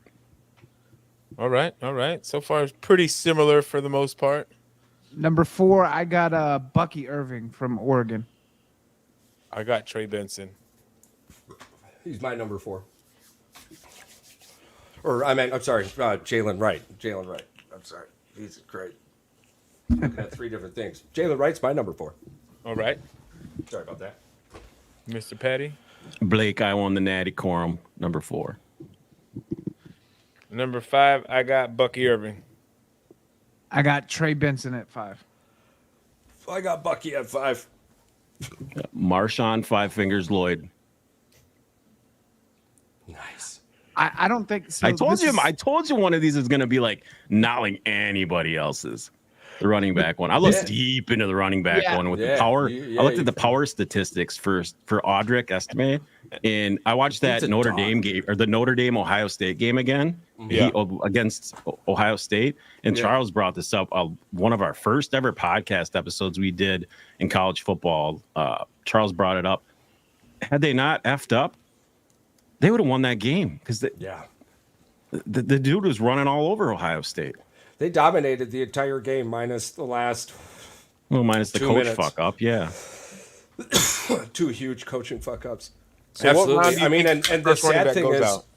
the sad thing is that everyone started to watch Notre Dame differently at that point, and the light on that running back became less. And running back pro days don't act the way wide receiver, tight end, cornerback, and quarterback pro days do. It seems like with those groups, people forget that game tape exists, and they're just like, "Oh my God, pro day! This guy's number 1. Oh my No, God!" that's called cheating. Remember, it's called cheating if you watch the game film. Yeah. How dare you? How dare you watch that? I agree. With Dare you Yeah. prep yourself for the season? So what round does the first running back go in? Third I mean, round? I could see Blake Corum going. I can see one going in the second round late. Yeah, I don't know. It depends on the depends on the depends. team. I don't know, man. Yeah, I just there don't isn't a think, first round quarterback that jumps off the screen to me. Well, the problem with running backs is every team that pretty much needed one picked one up in free agency. Yep. Same thing with wide receivers. I mean, technically. Yeah. I just don't see. Maybe I the don't Raiders see- at 11 because of losing Jacobs Maybe. and having might a be the quarterback one. situation, Anybody up not in free liking the agency? quarterback. I don't think not they liking, picked anybody up in free agency for running backs. No, they the haven't. Raiders. So So that, yeah. that might be the team that does it in the first round. If I mean, anyone and to be honest with you, if I've got a quarterback that nobody outside of the room believes in, an offensive line that's okay but needs help, I'm going to pick up a running back. Especially if the tight end that I can trust to block for my quarterback isn't there, I'm picking up a dog. Yeah.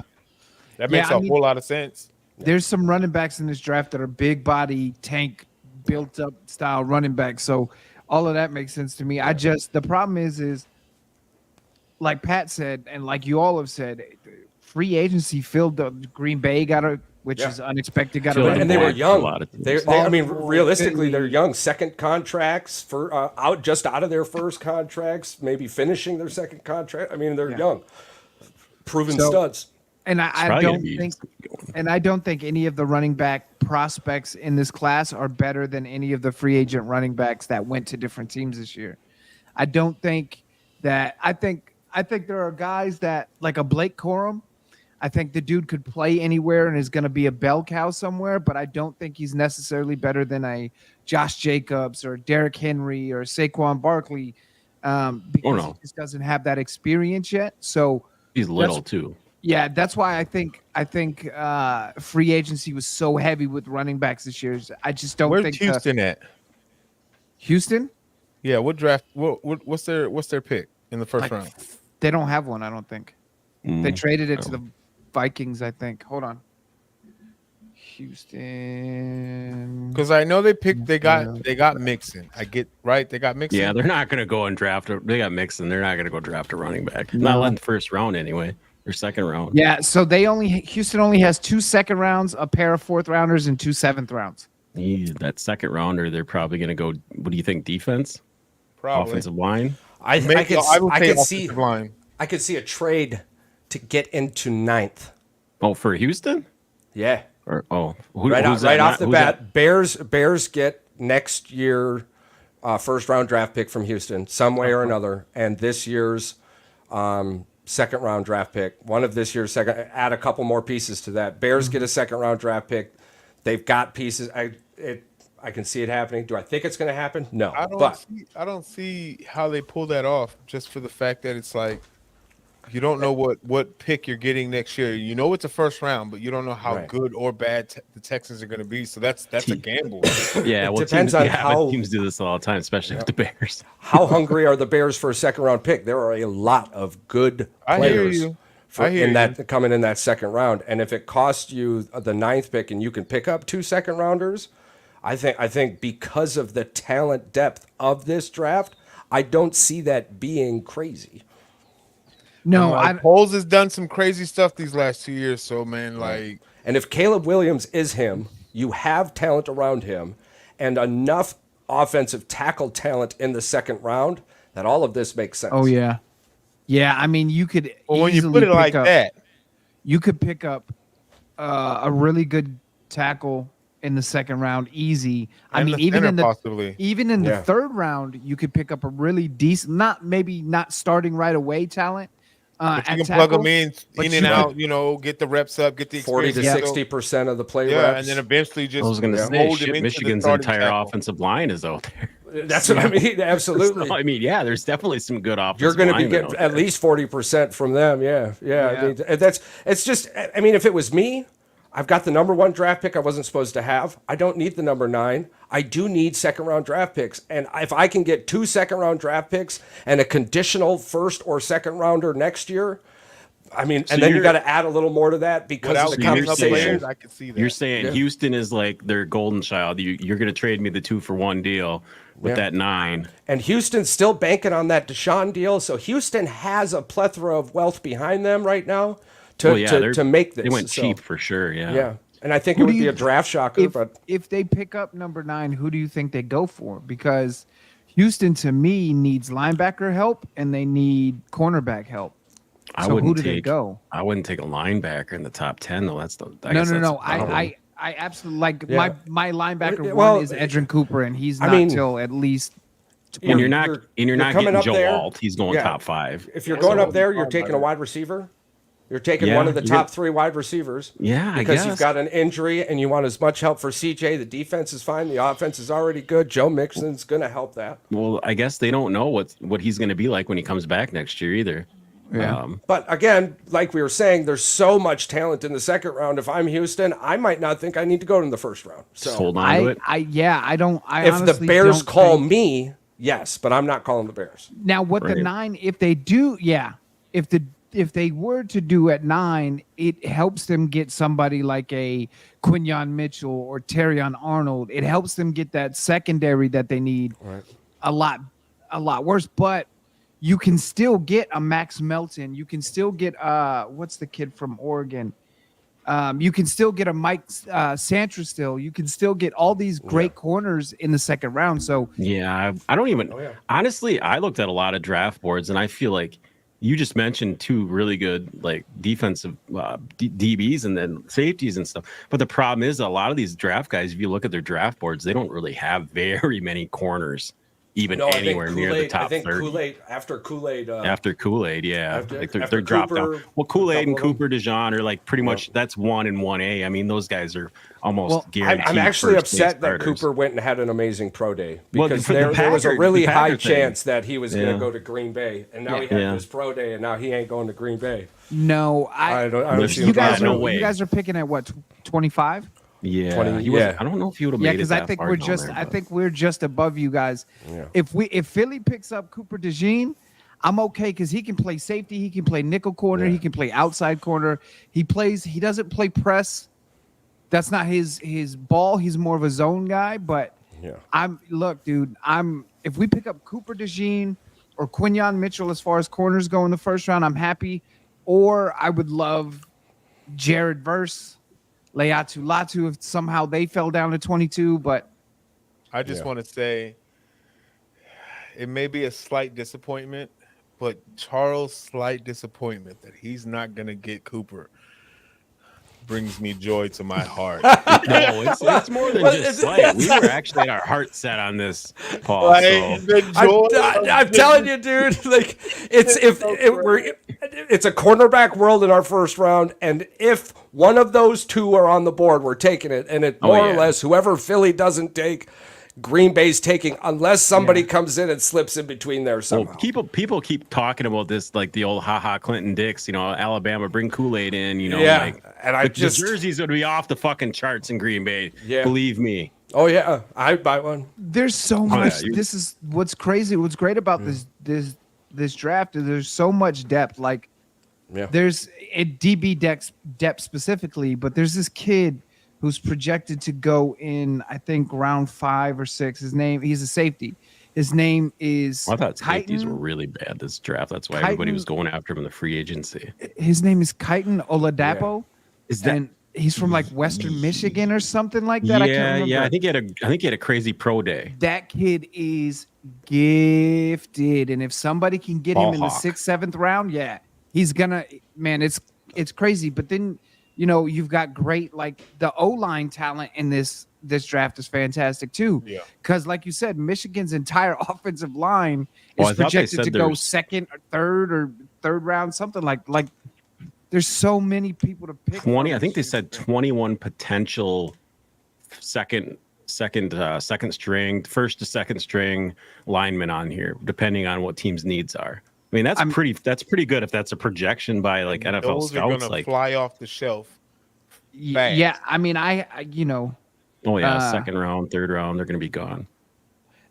my top 10 is full of them. So And this is the thing: most of those linemen that are projected to be so high might not even go high.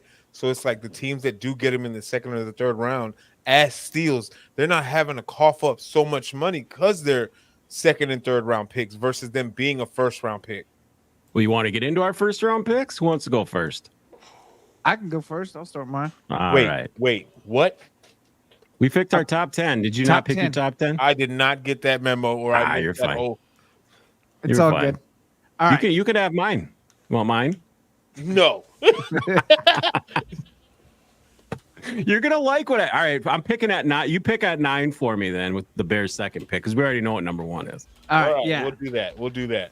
So my top 10 goes as this: Caleb Williams at 1, Jaden at 2, JJ at 3, Marvin Harrison at 4, Malik at 5, Joe Alt at 6, Olu Fashanu at 7, Leatu Latu at 8, Romo Dunze at 9, and JC Latham at 10.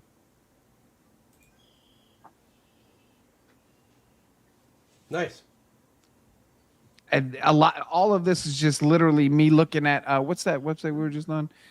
Anyways, one of the draft website, draftbuzz.com or whatever it is, looking at them and then going based on their statistics and team needs and all of that. So that's how I came to mind. I like it. I like it. Go ahead, Pat. All right, I'm gonna screw one of these names up that you actually said. Caleb Williams at 1 to the Bears. Jaden Daniels at 2 to the effing Commanders. JJ McCarthy at 3 to the New England Pat Still Suck Now. Dallas Turner to the Arizona Ice-T. Joe Alt, go fuck yourself, San Diego. Marvin Harrison Jr. to the fucking Giants. Olema Wadamuri Kuda Fushikuwanamanama. Have fun making that jersey, Tennessee. Drake May to the Raiders. That's one that I think, Charles, I never even thought was a possibility, but I heard some scuttlebutt, so I picked it. Number 9 there, Paul. Who are the Bears taking at 9? Me? If I'm picking Rome. If he's still on the board. I don't know if you said him already. I had Malik Neighbors going to the Bears at 9. And Rome is going But I'm 10 fine to the with Jets. Rome and Malik, I would take either one of those. Here's the thing. I agree. Charles said this before the last episode. If the Jets get Rome at 10, Aaron Rodgers has weapons now with Garrett Wilson on one side and Rome on the other side. With the way Rodgers can throw a deep ball, they just need to protect his ass. You said this last episode. It did not click until I started making these picks. And then Charles was like, everything that he said started to click. Bro, and not just that. If this might be, and no offense to Green Bay's defenses, but this might be one of the best defenses on paper that Aaron Rodgers has ever had. Oh, for sure. That Jets defense is way better than anyone Green Bay's had. Yeah. For sure. That's Disrespectfully. Yeah, well, respectfully, disrespectfully. Respectfully, disrespectfully. I mean, literally, the Jets are like, see, this is what I don't think people are, I don't think people realize. The Jets are legitimately, this is Aaron Rodgers 1 year, right? They signed Hassan Reddick. They didn't give him any extension. None of the guys that they've signed really have gotten extensions. These are 1 year rental players that are okay.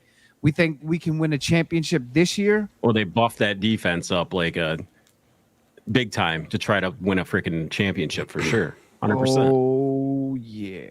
So the Jets are basically leaning on defense more. Their chips are on defense. I mean, they did beat a couple teams with just their defense last year. That's what I'm saying. So all obvious. you need is Aaron Rodgers is just to be mid. Not saying that he's mid, but I don't need, even if he doesn't have to. I don't get Super an Bowl MVP season. Yeah.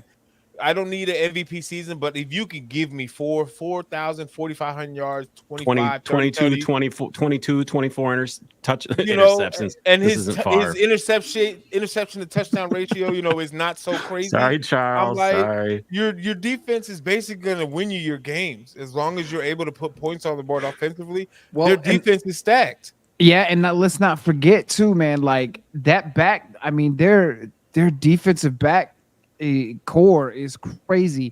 And if you get Rome and add that to that fucking, it's retarded. Like the amount of damage your offense could do. The problem is we all know that Aaron Rodgers hates rookies. Hates them. This ain't no regular rookie though. Rome? No. Yeah, but the 1 second he drops a pass, Aaron Rodgers never going to throw him the ball again. Here's the thing. Let's get into Charles before we get into this debate, because I hopefully he doesn't have a trade at 10, and hopefully he's picking for the Jets. So let's hear it. He has a trade. I can see it. He has a trade. I can see it. Okay. Why am I nervous to hear these men's pick? Yeah, you don't gotta be nervous. You should have been nervous when I was screaming at him for no reason. No, that was entertaining. Oh God, no. No. Entertaining? I almost had a heart attack. Charles is over here like, my pacemaker's just fine. Welcome to the club, fuckos. Yeah, I got it. Mike's over there just laughing.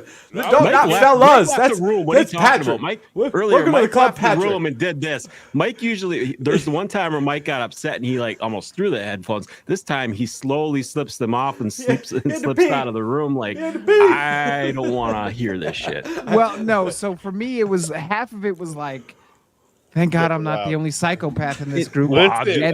That's why it's that guy right there. That's why, because Charles, that's the whole point. He made the shirt probably for a joke. He knew this shit was coming. It was going to happen eventually. And secondly, I really had to show work. So. Yeah, clicks. shit was hilarious to me. What Well, makes it's going to be this- even better if the comments do it. It makes Oh, yeah. absolutely no sense to anybody but me. And the whole reason it doesn't make sense to anybody else but me is because I was talking to myself in my own fucking head. That's why. Charles is over here talking like, I don't know what you're talking about. What do you mean the comments? There ain't nobody talking in the comments. What are you talking about? You're I sit there- leaving. Paul's over here like this, just leaning up in the corner like, this What the shit fuck is is happening? gold. Charles is losing his mind. All I'm thinking about I'm is like- clickbait. I'm like, man, There's clickbait. where's the train? Oh, okay, yes, yeah. Wait till you start pulling some freaking shorts out of this, and all it is so is just me funny. yelling at myself the whole fucking cannot time. wait. The moment you said the text message thread, Charles was like, "What the fuck are you talking about?" Exactly. But the whole point is, I'm the only one that knows what's going on. Charles is pissed because he's like, I wasn't talking about that. Yes, you were. What do you mean? No, I didn't say that. Check the comments. Go ahead, check the comments. Go ahead, fucking check the comments. And here I am in my own I gotta fucking wait head, for the fucking thinking show that to it end makes for you sense to to show me. me the descript. The only thing that's going to make sense to me out of this whole thing is that I'm screaming and I'm going to hear myself talking to myself because you're not talking. You're staring at me. He's back there and fucking Mike disappeared. That's the whole Mike conversation. Mike was like, "Look, I had to family listen, bro. I was like, family infighting. This is the perfect time. I wasn't to go take listening. A piss. That's the other problem too. I was just screaming. So that I guess that's a life lesson for me too. So All I gotta say. So I had, one dude, word, I people. I had to stop for a second, find out where you were. I was like, okay, yeah. All right, we need so to get that. We need to get that WTF isolated that you said though, because we need to put that in a promo because that was gold. That's amazing. It was beautiful. All right, what It was is timed out just perfect in between the Yeah. pause of me screaming, you going, and then Paul does this with his headphones. Puts them I'm up like, here because he doesn't you want to fuckers listen to be this. loud, And and walks- I'm like, yeah, I that's gonna had be to okay. turn- Yeah, I I should be had to screaming. turn my interface Yeah. out. 'cause you Yeah, I shouldn't fuckers have been were screaming. I'm yelling. sorry. I apologize all for Don't you. It's all apologize, good, man. bro. Do you want to know It's why I all said good. all Hey, for hey, you? hey, Because I love- there's a little voice up in my head right now that's telling me you shouldn't have said that shit. So listen, we're family. We love it's hashtag pure love. These I things, love I it mean, up here. listen, when you're in a car ride with your brother for 12 hours, you end up punching him in the mouth. That's just what yeah. happens. Well, I was screaming That so loud stuff I got the happens. dog to bark. That's new for me. You thought somebody was like attacking me in here or something. I've got the windows open in here too. Yeah, the there whole you go. neighborhood's like, what the hell? All right. Well, What before the we hell? get too far into this, Charles, you got to break down your top Okay, 10. so we've got my top 10. Number 1, Caleb Williams. Number 2, Drake May. Number 3, get ready to shock the world, J.J. McCarthy. we all I think- had them. I think the Patriots, there's just something about the Tom Brady effect, Michigan, the dude's football IQ. And maybe it's because I'm a Michigan fan. I don't think so. But I've got JJ going at number 3. I've got Marvin Harrison going at number 4. I've got Joe Alt going 5. I've got Malik Neighbors going 6. I've got tight end Brock Bowers going 7 to Tennessee. I've got Roma Dunez going to old Kirky boy. Kirky. Yeah, and Kirky's getting a weapon down in Who's Atlanta getting- with Rome. Yeah. Don't be a dick. I'm not actually. I think it's too early, and that's why I agree with the Bears taking Dallas Turner, edge rusher from Alabama. I think be it's fine too. with that. It's like a I think it's- no-brainer. Yeah. I think it's too early. I think somehow or another, would they get him in the second round? No, but I think he will fit well. With in Sweat? Yep, With absolutely. Sweat. Sweat, Oh, both him of and them Sweat on one side. His Sweat's with the Bears, right? Yeah. Yeah. Yeah. Yeah, him and Sweat. Oh, Yeah. dude, that's going to be freaking. That's not good for the Packers if they take him. I'm just saying. For us, it's not good. Charles actually did you a pretty solid right there by taking that guy. So, I yeah, it's not looked at it weapons you guys objectively. need. You guys, their offense is going to be fine. Number 10, my number 10 pick, I think, should 110% be this person. I think if the Jets do anything else, they're chasing their one and only Lombardi, which was Super Bowl III, which they bought. There's no way they should have beat the Colts that year. But I'm picking Jaden Daniels, number 10, to the Jets to sit behind Aaron Rodgers because the Jets won a Jordan Love situation. Aaron's going to be there maybe one more year, and they have enough to win. So you pumped him up one extra spot. You gave him the 10 spot instead of the 11. I gave him like the it. 10 spot. I gave him the 10 spot. That would be interesting. Yeah. That would be tremendously interesting if they went quarterback with that 10th pick. My only problem is with that is drafting somebody like a Jaden Daniels to sit behind Aaron Rodgers. I think Aaron Rodgers is one of the smartest quarterbacks on the field, right? And I think you can learn from him. Yeah.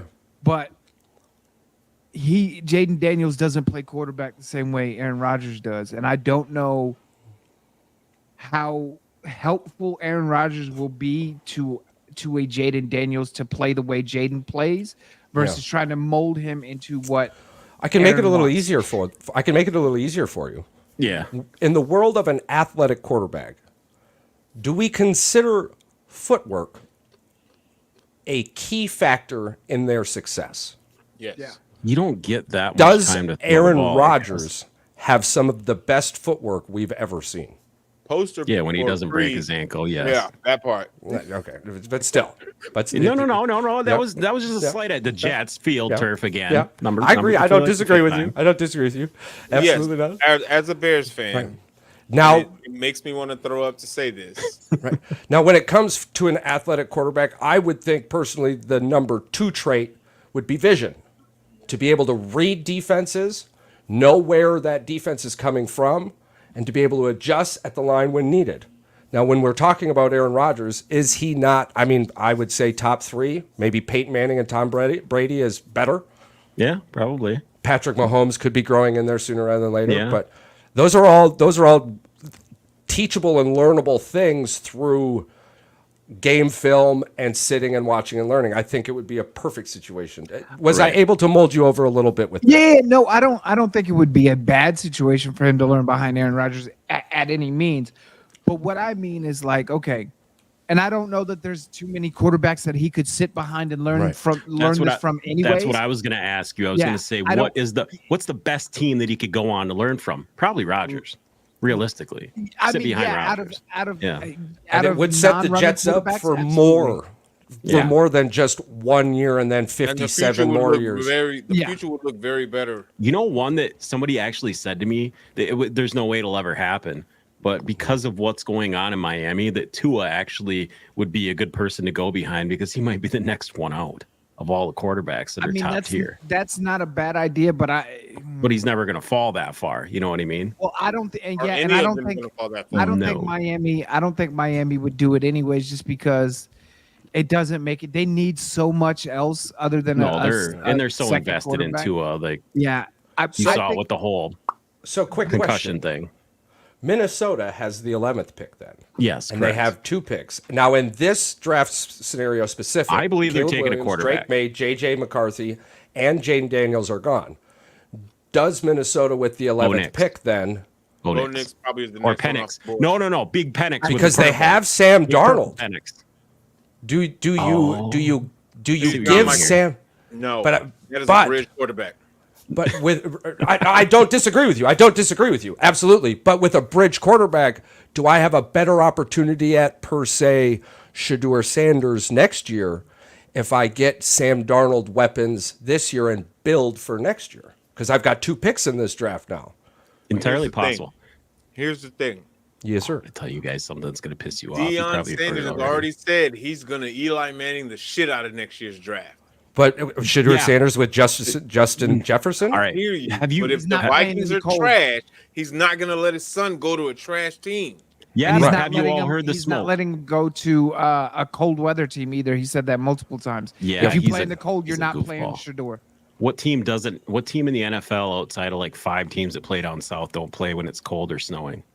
They all have to travel. I really think he's mean- trying to push for like LA or Miami Yeah. or Dallas, especially now with the Whack Prescott situation going on. All right. Um, Did you happen to see that Deion called his son a generational talent, just like Caleb Williams? That was his direct quote to the media. That's Like, of course pathetic. He's going to pump his Well, I kids out. was know about he to say, says it, yeah. but the fact that he said it kind of Well, hell, the demeans entire the first demeans 5 the word. Yeah, I but mean, when he's talking about his kids, you have to take coach hat off and put dad hat on. Like that's Sometimes he you doesn't. can't. I know. but as a We wouldn't either. I would be a terrible No, coach if Mikey was there either. I'd be the same way. But that's what I'm saying. Like you have to, as somebody in the media, you have to say, okay, he didn't say that as Coach Sanders. He said that as Shador's dad, because Coach Sanders knows Shador is not Caleb Williams. It's just not. True. Like the kid is talented. The kid is probably a first-round pick, especially with Prime hyping him up. But he's not Caleb Williams. He's not. More than likely, he'll be the first quarterback off the board. I mean, because he's going to be seasoned, be a veteran. Yeah, but he's still not. I just think, and I'm not even that big on Caleb Williams. Like, I don't think he's the best quarterback in the class for real. I just know he what has the most. hype is. He has the best upside. He definitely has the best upside of any quarterback in the draft. But it also depends where he goes. It's going to depend how that draft order looks like next year.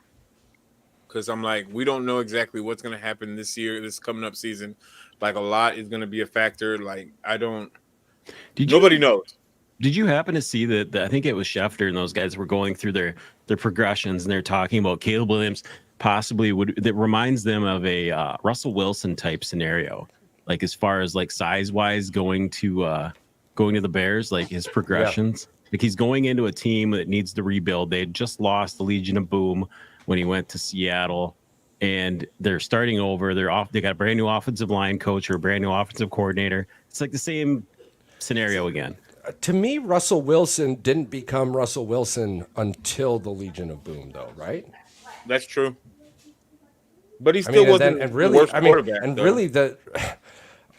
Well, he had the progression. Arguably, the only thing Russell Wilson actually did was throw the interception that cost Seattle the game. Otherwise, it was either the defense or Marshawn Lynch. Was Russell Wilson ever really we've gone through this Wilson that we think? Probably not. I mean, I may have been hyping Mr. Russell Wilson way too much. I mean, hearing this conversation and saying this out loud, I'm sitting here thinking, wait a minute. The moment you put the ball in his hands, that's the same thing. If Patty Mahomes went to Chicago instead of going to Kansas City, would Patty still be this Patty with the Chicago? I see, and I hear that argument, but I think yes. Yeah, I was going to say the same thing. Because you can't be that great just because of a situation. You can be great because of a situation, right? But I mean, we're like Tom Brady too, right? I mean, we're talking Patrick Mahomes is probably gonna go somewhere else, maybe because of the owners of Kansas City are cheap, right? I can see Patrick Mahomes ending his career the same way. He's going to have a Brady type career. He's going to win a bunch of Super Bowls. Yeah, he'll play 1 or 2 years somewhere else. Yeah, absolutely. But can you be that way if you're not great? I don't think it would matter in the terms of Patrick Mahomes. We'll never know. I agree. Now maybe Lamar Jackson and I love Lamar Jackson. I know I'm hard on him, and I know I do. I love Lamar Jackson. I love watching him play. The dude is a dog. He's talented out the ass. But when you get me in a playoff conversation, you're going to hear something completely different. Well, no, it's not even that. It's that you have all these stats to back up all the reasons why you don't like him outside of the playoffs. So it's like, he's a great in-season quarterback. I call him a great fantasy quarterback. I guess it's the same way, just saying it nicer. 100%. But now let's say is Lamar Jackson on the? Let's say Lamar Jackson. Me personally, I'm more comfortable like going. Would Lamar Jackson drafted to the Bears have been Lamar Jackson we know today? Probably because he's still running for his life, so that would have been his. You've just been running out of bounds all the time. That's all. Or would it be RG3 in Washington? But they screwed RG3 over there. Like that wasn't even RG3's fault. And I don't want to compare that situation, right? Because that owner is terrible. Yeah, I guess it is. It's hard to grasp that. It's you're right. So I mean, because woulda, coulda, shoulda moments. The what ifs are real thick. Well, like think about it. Do you remember who had the 32nd pick the year that Lamar was drafted? Was it? No. The Philadelphia Eagles. Yeah.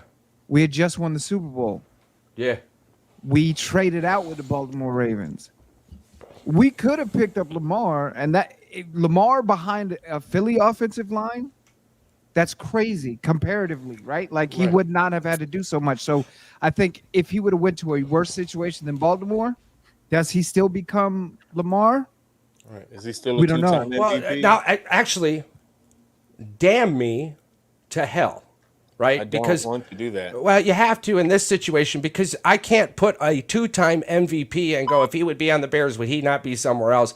I mean, literally, Patrick Mahomes is great because of Patrick Mahomes. You can't be a 2-time MVP unless you're great. So Lamar Jackson would be out of it as well. Let's go Phillip Rivers. I think Phillip Rivers is the best fit for this.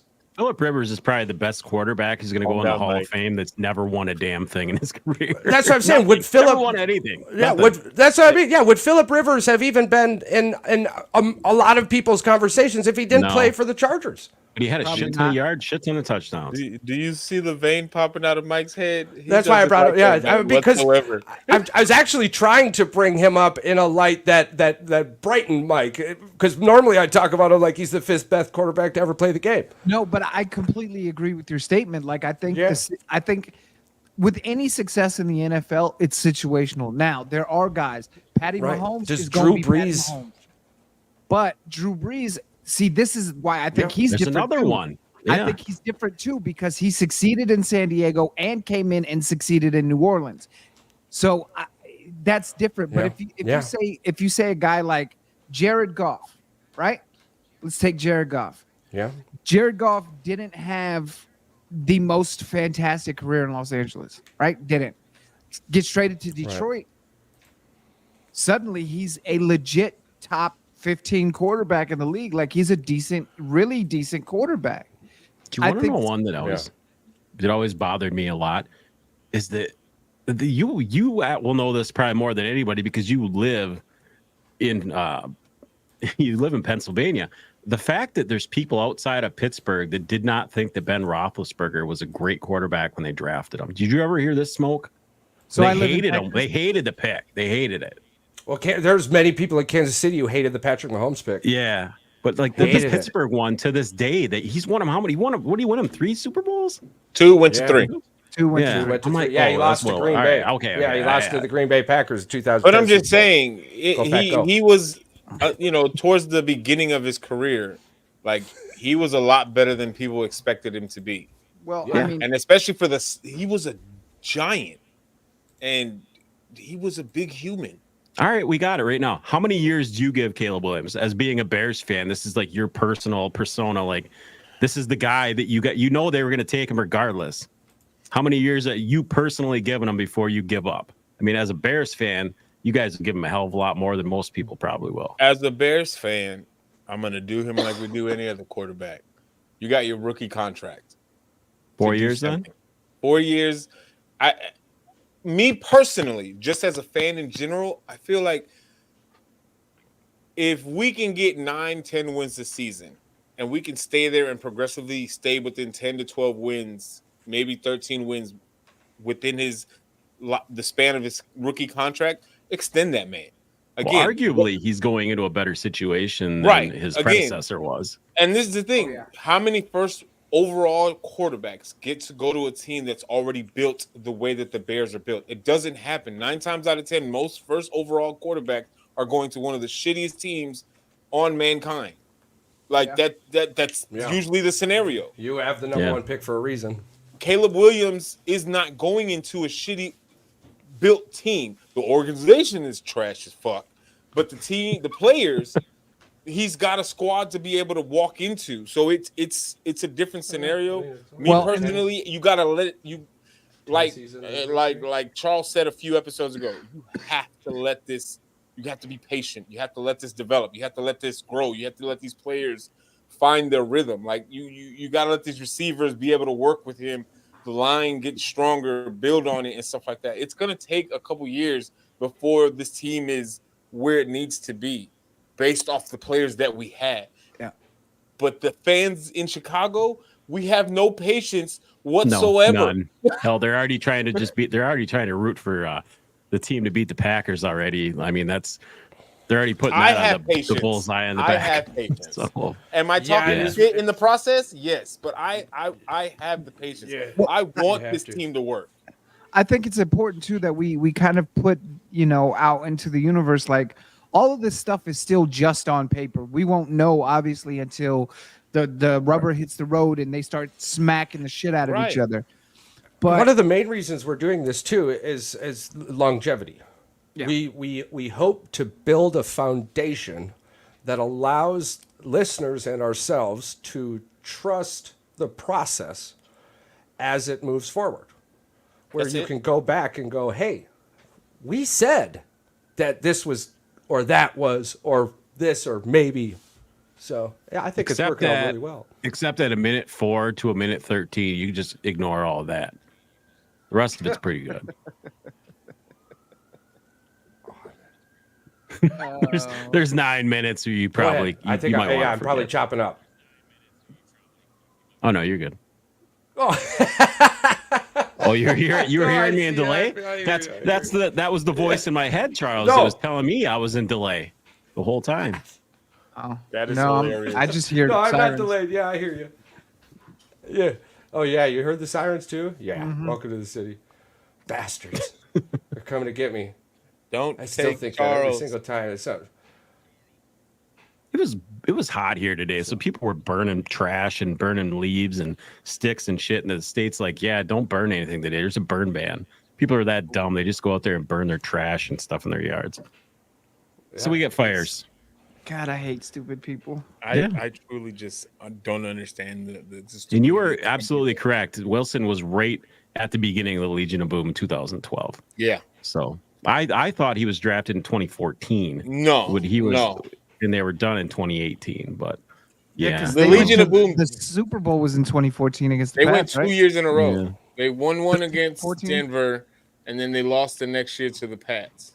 yeah. And Yeah. I think I'm almost certain the Legion of Boom definitely carried that team to that Super Bowl more so than Russell Wilson offensively carried them. and I'm not saying that he's a bad quarterback, but it's Right. just he was just lucky to be in the system Right. that he was Oh, placed right. in. Yeah. And really, that was the year. What the year before that was the earthquake that the stadium caused when Marshawn Lynch broke that run and beat the Saints.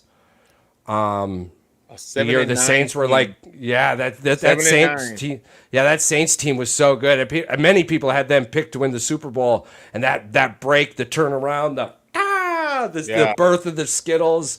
So I mean, you had those moments, and then you had the Legion of Boom, and then you had Marshawn Lynch. Who, I mean, honestly, that year, I mean, you'll look back and go, man, it's hard not to say that running back that year wasn't the best running back I've ever seen in my life. Yeah. The way he would get hit 9, 10, still 11 go. times before the 10 yards, and then bounced he'd be off people gone like a 50 freaking yards. Pinball machine.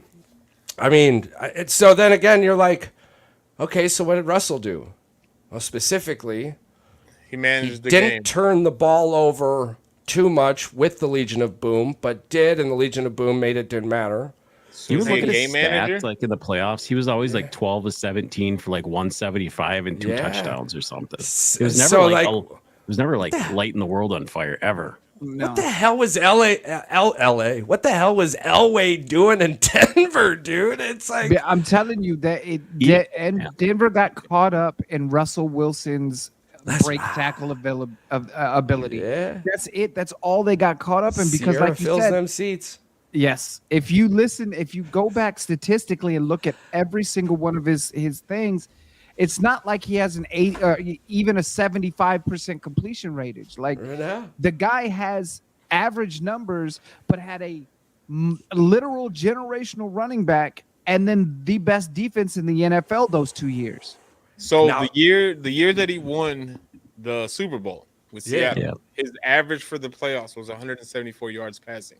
See? Okay, so I burn it. There is a literal hypocrite burning on my forehead right now because I remember specifically screaming, "The goddamn 95.7 QBR, you know, fucking And that's this not a is good the funny quarterback." thing. This is the funny thing to add. Maybe to Sean Patrick's- Payton is a good coach. This is the thing to add to Patrick's, or it might have been Mike, whoever said it, with his whole passing, completion, and attempts. Drew Brees in a regular season per game can throw on an average probably between 45 to 50 attempts, sometimes up there in the high 50s. It never ended. It started at It- Purdue and it went all the way through the fucking But this is the NFL his thing. entire career. So in that same Super Bowl winning season, this was his stats: 43 completions off of 68 attempts in 3 games. That was Russell Wilson's. for 525 yards So total. Breeze would have passing. had that in one game. His average per yards per attempt was 7.7. His longest was 51. He only threw for 3 touchdowns that whole playoffs, And they won the Super Bowl. and they won the Super Bowl that year. Well, yeah. Yeah. Now this is bringing a point up to what Charles said originally, and the whole hypocrite thing is looking a hell of a lot greener on your forehead. There should be dollar signs floating above your fucking head right now with that one. That's it, dude. I was reading True, it though. as it was being written. I'm like, Oh, yeah. motherfucker. Maybe what did he even worked- do? And Nothing. so even in the Apparently regular nothing. season, the Is regular this not season, the he greatest was gift decent. Justin Fields could have ever gotten in his life? Entirely possible. Justin Fields is going to be the starting quarterback. Quarterback for the Pittsburgh. Could you imagine that next season? Could you imagine? Oh, that's going to be Week wild. 8, Justin I'm going to Fields. let Russell Wilson do Russell for 1 year because it's $2 million, and you're going to get me a nice draft pick, and then I'm going to treat Justin Fields the way the Bears should have. Well, Russell Wilson. I didn't mean to take that slide at you. That just happened to be where he played. You still got his jersey on the wall. I know you love him. I'm trying to hype him up. What's Russell Wilson's bugaboo? Like, what's he's ever been injured? What's his Achilles heel as far as like year injuries was his go? thumb. Was his thumb? It was always his, that was his throwing hand or was it offhand? Yeah. Well, Holy I ball. think They was listen. Everyone was throwing mad at Denver. Oh, well, look what you did. You didn't want to pay him. You didn't want him to get hurt. Did he I think wanna be Russell's the there? type of guy who would have got hurt on purpose. Yeah, ego. You think? Not Yeah. wanting to play there, spite. And I think Denver found out. I think took the Denver money heard a and little ran. sniff, and went, "Okay, we're going to beat you at your own game. We got Walmart money." Smells like a rat. Looks like a rat. It is a rat. Feels like a rat. Let's ride somewhere, right? I'm trying to see what other quarterbacks came out that 2012 draft to compare. Like, Did he ever break the amount of toilets to touchdowns in his house? Yes, Anybody he ever did. do- He like, did. He did break He did. it. He Didn't did it break take him like the entire fucking season to do Yeah. it too? I love the fans that were holding the cardboard signs out there, and they would mark one off whenever he scored a touchdown. They'd Wait a mark off minute. one of the. How It was many touchdowns toilets, does and they this would fucking cross guy the have? toilet off. Yeah. He's got 17, 19 toilets. Yeah, I think it was like that. 16. I think He it had was a either 13. ton. It was between 13 and 16 toilets. Dude, him is that 16 because he's got a toilets. poopy You know, it's thing? like 40. him and- Dude, it's $45 a fucking toilet seat. didn't All he? right, But so there here- was 11 quarterbacks taken in the You got 2012 draft. $900 in toilet seats. there was Bro, two you think toilets he's in only their paying house that 45 faced each other, so him and Sierra Exactly. could take a dump while looking at each other. Did you You hear think about he's that only one? paying What? $45 for toilet Yeah. seats? That motherfucker's got to be paying $300, $400, $500 for toilet seats. Do you 'cause think it's when gotta they be wipe? heated and Mike, yeah. pristine and Do you Mike, think they did look you in hear what each I other's said? eyes? Mike, did you hear what I said? On Oh, yeah, Barstool, the on facing Barstool, they toilets, talked yeah. about two toilets that him and his wife could take a look at each other while they're taking a dump. I think this is true. I swear it was on Barstool. I listened to it. Do they Or it wipe? was on Do they Pardon My wipe Take, locked one of the eyes or two. eyes down? I How do don't they know. wipe? Locked eyes or eyes down? They're looking at each other and praying. Okay, we have Yeah, officially jumped the shark if we're talking Can about the way ask- Sierra I just poops. got a question. I have a Whatever. question. Put I all have a poopy would pants you over rather. there. Take it where you want it. We're just talking got- about. I got Yeah. a would you rather question. Yeah, all yeah, right? yeah, yeah, yeah, yeah. 2012 draft, there was 11 quarterbacks total taken. Okay. Russell Wilson was taken 75th. So we're gonna Okay. pick. I'm gonna pick the quarterbacks. You're gonna tell me would you rather have him, Russell, or said quarterback? All Or you right. just want to say high? We could just do higher or lower. Higher or lower? Okay. First pick overall taken was Andrew Luck that season. Higher or lower than Andrew Luck? Lower, Lower. RG3. higher, Higher. Higher. All right. The next quarterback, Ryan Tannehill. Higher. higher. All right. That was the next quarterback in. Oh, this is definitely going to be higher. Brandon Whedon. Higher. Lower. Lower. You thought the weeds was the bomb, man. Here's the kicker. Didn't he Here's go the to kicker. Cleveland? Personally, I did not like Russell Wilson out of Wisconsin. I thought that Wisconsin, Wisconsin. I believe that was the year with Wisconsin had that great running back. What was his It's name? what he transferred from NC State to Wisconsin, correct? Yeah. Yeah, absolutely. They had a boss offensive line and they had a really good defense. It wasn't Ron Dane. Who the hell was it? But I just I keep eyes Ron again, Dane. watching Big Ten football, Russell Wilson never impressed me. Well, they had a crazy offensive line at Wisconsin. That they should have won on. They should have been competing for a national championship In that year. 2012, they had Derek Strauss, Kevin McCudden, and Jeffrey Lewis. It wasn't none of them. No. But the next quarterback, Or 2011, Monty Ball. maybe. Monty Ball. Monty Ball, Yeah, yeah. that's the guy. Yeah, Monty Ball. That's Yeah. yeah, there it is. We're I not- knew he was there. We're not big Wisconsin Dude, guys. that dude We was really a live here. dog in the Big Ten. And that's what I mean. Moneyball. Russell Wilson was, Ball. I mean, in all of the big games, Russell never showed. That's what I remember. Brock Osweiler. Higher. Lower. What? Lower. I'm telling you, the perception. I'm putting myself back in time. What I know now, definitively They both higher. played in I think I Denver. got They confused. both played in Denver. I So, would take Russell before Brock Osweiler. Okay, so then the next one. I give so, him this. I give him the edge. Yeah. So then it was Russell Wilson after Brock. So the ones these are after. These are ones that Yeah. have been drafted after Russell. Big Dick Nick. I take it before, Yeah. but that's with hindsight. The next QB taken after Nick Foles, Kirk Cousins. Before. Before. Let's see. I think that's I think Kirk Cousins was the last QB taken in that draft because Kirk Cousins was at Michigan State. Ryan Yeah. Lindley, but I'm pretty sure he's no longer in the fucking Who? league. Lindley. He Yeah. might, he might never Lindley. even have made a roster, to be honest with you. Ryan But Lindley. Wasn't he? Wait, did. He played for. Ryan He got Lindley drafted by. God sounds damn like it, what did he- SMU. He played. He got drafted by the Arizona Cardinals, but he played at San Diego State. Oh, San Diego, the Ryan SDSU. Lindley. Yeah, I just. That draft class towards the. I'm like, seeing now, mean- Russell Wilson might be the most overpriced mid quarterback that we have in the league right now. I'm telling you, I Outside think of Daniel Jones. I think it's the Sean Payton Mid? effect. I think it's the Like- Sean Payton effect. I really do. I think you had the Nathaniel Hackett shadow coupled with the Sean Payton effect, and you've got this. I mean, and you've got the conversation even louder now in a spiral around a gentleman who has only performed when the system allowed him to perform, and whenever he took the reins, it always failed. Period. Sean Payton sat him because Russell Wilson was doing things Sean didn't want him to do. And then the organization, blah, blah, blah, conspiracy about the Payne thing. But arguably, it was like, hey, I need you to do this. And he's like, no, I'm going to do this. I think the best thing that he had in Seattle, though, in his early years, the success that he had is early outside of the defense.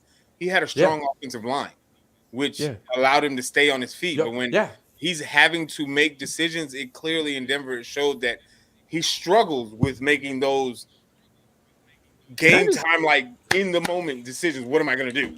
You guys Even are the Fail talking Mary. Even the Fail Mary Yeah. was an interception. Can I make one The funny only comment? successful moment. What's I up? want your take on all this. This is actually comes from the coaching tree, but this is something that I just noticed because I saw a picture the other day, like a meme, and of someone, and I couldn't. You guys are gonna piss yourself when you hear this. Okay, so there was a meme going around on the internet about Belichick. He was wearing the hoodie, the Washington Huskies hoodie, because Steve Belichick is now the defensive coordinator at Washington. Do you remember the meme going around when the dude was like licking his like fingers, like picking his nose, and like doing the face? Is he gonna do that shit at Washington? Are we gonna get to make fun of him when he's in the Big Ten? Is he? He's just a DC, right? He's not the head coach. No, he's the DC, but we're gonna see him on the sidelines. Yeah. He's gonna have the freaking walkies on, and he's gonna be doing the weird shit. He's a weird man. dude. How did that? Did he get that job because of Papa? Did Daddy get him the job? He was a dog shit freaking coach in the NFL. He We've didn't do shit when he was in New England with his dad. I know he was terrible, but So probably His dad but did at what the same Alavila time- should have done. the only reason I brought that up is because you were talking about coaching trees, Charles. This guy came from that guy. Is that why there's so much clout around this guy? That's the only reason I brought it up. No, you're yeah. Yeah, He's I part mean- of the Belichick coaching tree. Well, the thing is like let's talk about the Belichick coaching tree. Who's been successful that's been off the Belichick coaching tree? Is McDaniel's the closest thing to No, it? that the dude that went to KC, the Cromell, I think might be. Romeo? I think this. Cornell? I think Yeah, Yeah. I think he might be the closest one that had. Yeah, any because type the of modern, success. there's not a But these- success story These out of other that bums coaching. that No, come out because that they didn't coaching leave trash. either. They stayed there for a long time. McDaniel, all boo boo trash. here's Oh, here it is. I know. The Who? dude that went to go to Notre Dame. Was it Weiss? No, he was the big white dude. He was I know who you're talking about, but What's I his don't. name? I don't know how much success he had. I'm like, he was good in Notre Dame, but I'm like, outside of that, it was. That's what I'm saying. Like for me, if you really want a coaching tree to look out, a modern day coaching tree, I think the best one, undisputedly, hands down, is the Andy Reid coaching tree. So you want to know, if you Google the Bill Belichick coaching tree, the Athletic says, why did the Bill Belichick coaching tree produce such dog shit coaches? Here's That's from the Athletic. Yeah, but it doesn't I agree. Say dog shit. It says no, I terrible. agree. That's why. Well, That's but why. say dog I shit. think this is the comment right here. Are you ready Okay. for this? I I'm think ready. this is the best answer for that. I think Belichick's coaching tree isn't going to be acknowledged until after the success of Gerard Mayo. Yeah. I think Gerard Mayo is going to be the pawn that becomes the queen or king, or however you want to talk about this, on this chessboard. And I believe that Well, how long was he Mayo's there? Mayo's tree is what's going to be successful, but Mayo will forever be linked to Bill, which will then shine a different story later on down the road. But I agree. I don't think that there is really Yeah, there's one not. right now. Because think about it, like Andy Reid's a Mike Holmgren guy, right? Like that's where Yeah. his coaching started. And now Yeah. think about all the successful coaches from Andy Reid. I mean, Doug Peterson Right. is a Super Bowl winning coach. Like Yeah. Frank Reich, he was on that staff that Eric Bieniemy's been a successful coordinator. Like you have this coaching tree now. Yeah. How many And they people call go Mayo off? Belichick Jr. Yeah. I mean, they did it when he played. They do it now as a coach. I mean, they They call him Belly Jr. Yeah, I mean, when anybody needed something from Bill, they would send Mayo. Period. Yeah. Like Mayo's He's the not only a- one who could talk with He's a Bill. really So- young. He's a really young coach, right? He's Yeah, I only think 35, 30, something like 35 or that. something. 38. I just Googled top coaching NFL tree, right? Just because I want to because I'm Yeah. curious as hell. Oh, come on now. There's Yeah. some bad ones in there. Bill Right, right, Parcells right. is number one. No, actually, Bill Walsh is number one. But this is Okay, the thing. yeah. Before I went to that list, Yeah. right? I'm just scrolling, just looking at, clip notes. This is why I hate Wikipedia sometimes, because these Yeah. fuckers are retarded. Anybody could edit shit on there. This Yeah. motherfucker said, I seen the question, what is the most impressive coaching tree in the NFL? Yeah. Guess what they said? Did they not? They didn't say Bill Belichick, did they? The Bill Belichick tree, unsourced material may be challenged and removed. No. Right. But they said the Bill Belichick coaching tree is by far reaching at number one with nobody as a close second. Bill Belichick's long tenure career as an NFL head coach has 17 assistant coaches under him gone to become head coaches. Just because they became head coaches I was about to doesn't say mean they were shit. not All right, I'm every gonna- ever had a I am winning going to record. run through their records and the players and the coaches real quick for you. Al Groh, 9-7. Nick Saban, 15-17. Romeo Crennel, 32-63. Eric Mangini, 33-47. Josh McDaniels, 20-33. Bill O'Brien, 52-48. So it's Bill O'Brien. Matt Patricia, 13-29. Brian Flores, 24-25. Joe Judge, 18. Well, that's a 10. 10-23. Brian Dabble, 11-14. So, yeah, it's Bill Bill O'Brien. O'Brien. Yeah. Well, hold on. What about Mike Vrabel? Mike Vrabel's not on that isn't- list? He's not on He that wasn't an list. assistant. He's a former player. Interesting. Yeah. He's Yeah, 'cause he's different. not. He, Oh, yeah, yeah, he yeah, didn't yeah, come from yeah, that yeah. coaching tree. Yep. But I mean, That is yeah, if interesting. that's how they want to spin it, if they want to spin it as in he Because you had the created most jobs, coaches become yeah. head coaches. Cool. Sure, he's a How many head coaches have Yeah. you had come out Yeah. under you that are sure. If actually you want to, Now I believe it even more. like Yeah. that's ridiculous? Yeah. I mean, because think about I it, believe right? the Gerard Mayo piece 'Cause- even more now. Yeah, because think about it. Andy Reid has had not only Doug Peterson. Doug Peterson. Andy Reid's gonna have a spawned few Frank- when he's done. He spawned Frank Reich. Frank Reich spawned Nick Sirianni. That's in that line, just the Eagles line. Two Super Bowl three because of Andy Reid. 3 Super Bowl coaches in just that line. 5 years from now, where do we put Mike Shanahan? Yeah, Shanahan's tree is pretty freaking Because crazy. too. Shanahan's tree is going to have his son, Matt LaFleur, Mike Daniels. I mean, the list goes on and on. That's Dude, just that off the top he's of my head. coaching Atlanta. What's his name? Oh yeah, What is his man, name? he just he had his last head coaching position was Tampa Bay. I know you're talking, not D'Amico. Anywho, Yeah, you got Shanahan, you Raheem got Morris. McDaniel, Raheem Raheem Morris. Morris. Yeah, Raheem Gary Morris. Kubiak, You basically Sean have the McVay. whole Washington, Sean McVay. the whole Washington coaching staff right now Yeah. at this current moment are all head coaches in the NFL. Yeah. Yeah. Yeah, I shit. forgot. Yeah, I mean, McVay. I'm telling you, I mean, Mike Shanahan. Mike I mean, Shanahan you're talking. literally has 5 head coaches in the Yeah. NFL right now that are actually successful. Mike Shanahan might end up having the most coaches go on to win Super Bowls. I mean, it's going to be hard for anyone to convince me right now that Matt LaFleur and Mike McDaniels aren't going to win a Super So Bowl would in their they career. ever reconsider renaming that the Shanahan instead of the Lombardi?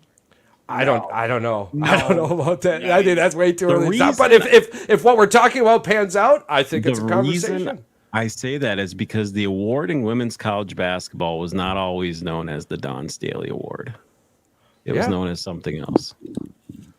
Yeah, and granted, as good as she was, you go 38-0 and 3 national titles You back can to make- back to back. Well, technically 3 and 4. well, I know, but I'm saying that would Three and be But that's like still what, impressive. the Patriots won. Were the only, weren't they the last team to repeat? No, The well, outside of three-peat, the Well, they team. won. Yeah. They won. Well, yeah, They but won didn't they? 2. Yeah, I was gonna say, didn't they win 3 and 4? Yeah, they won and 3 and 4. arguably Tampa Bay women's won 1 and basketball 1. that might be not as difficult as a feat because UConn did it. I believe Tennessee did it. We were probably The going to see competition some, is getting better. Honestly, but yeah, I we're understand probably what gonna you're see saying. some- Yeah. You're what talking. if South You're also Carolina talking does it about. next year? You're also talking about legacy programs. Yeah. Pat Summitt, the UConn, that coaching tree has been legendary. And I think if Don Staley goes back to another natty and wins it 4 out of 5, she's the best women's college coach. Yeah. Well, I mean, Ever? Gino did it too, didn't he? Yeah, Gino did it. Gino might have won like 6 or 7 championships. I'm I mean, not gonna Gino is say- the UConn first won a one shit or ton. back So to did- back since So Pat. did but you want to know the sad thing is, I believe the Tennessee disagree. Vols coach was actually coaching 2 Pat of those Summitt. championships with cancer. So that's even more yeah. impressive. Yeah, She She Pat. was I'm doing, not gonna- doing treatment while she was freaking coaching. Did I'm she not gonna- play? She played at Tennessee, correct? I don't know. Or she played somewhere.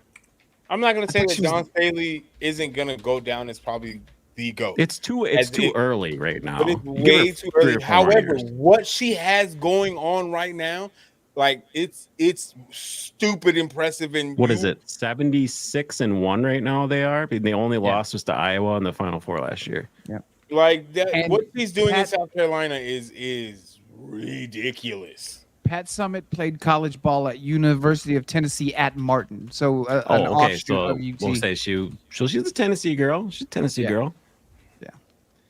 But Pat Summitt, man, that's a whole different thing. I just there's something special going on with Dawn Staley, and I think obviously she's coaching in an era where women's sports are getting more exposure and getting more viewers, and you have a different like when Pat Summitt was coaching, nobody was watching the fucking women's NCAA finals. Nobody cared. But now Don Staley's you're reaping the reward of you're reaping the benefits of having legendary coaches before you. So I just think that Don Staley, she may never go down as like the winningest coach of all time. She might, but I think she's definitely the new face of women's college coaching. For Exactly. Sure. The only thing that I think bothers me, Charles might actually agree with me on this one. You two probably won't because you probably like this, but I don't like the lack of parity in women's college basketball. There's too many back-to-back champions. Like it's dominated for all 4 years by one team. I'll tell you. It has been this way what. for like 20, 30 I years. absolutely agree with you. And that was before NIL. However, I was just recently at a girls AAU basketball tournament. My niece, she's on the traveling team, and so she was playing here in Appleton this weekend. Shout out. Yeah, wonderful job, ladies. But I don't mean to be that guy, but in order to paint this conversation correctly, I will be. I did not expect entertainment. I expected the joy of watching my niece play. Mm-hmm. And what I got was Both. an abundance of entertainment with the joy of watching my niece play. There was a lot of talent, and they're playing like, I was telling my sister, I was laughing. I was like, if they would just go out there like they play against their brothers, I mean, it would be, I mean, because when I was like, Sophie beats the hell out of all of my nephews. I mean, she beats the hell out of them, right? I mean, and then she gets out there, and I'm like, where's that same intensity? Yeah. And then all of a sudden it started coming, and it was magical. I'm telling you, I had a great damn time watching this AAU's and hearing all of them talk about one shot from I swear it was NBA 3-point. Put a little bit of leg into it, she would have swished it, right? Everyone is like, well, you got Caitlin Clark out there, right? It's like, hey, if you make that shot, the coach doesn't take you out. You miss it, the coach takes you out. Yeah, it was fun, but it was very entertaining. And my point of bringing this up is that I think that it is going to become much harder in the women's game to do this repeat, because the competition is growing, and this backyard ethic is out the window, and these women are playing like it's more, and I love seeing it. I'm actually very excited. I hope, but I've yet to see it. It's been dominating like this for the last like 25, 30 years. The one thing that I think it's helping women's basketball, especially in college, particularly compared to the men's basketball, is that one, they make them stay for 4 years. So you're seeing these faces on a continuous. Yes. You can't go into the draft. I swear there was a junior. It's one of the rules. No. They have to stay 4 years in college before you can enter in the WNBA draft.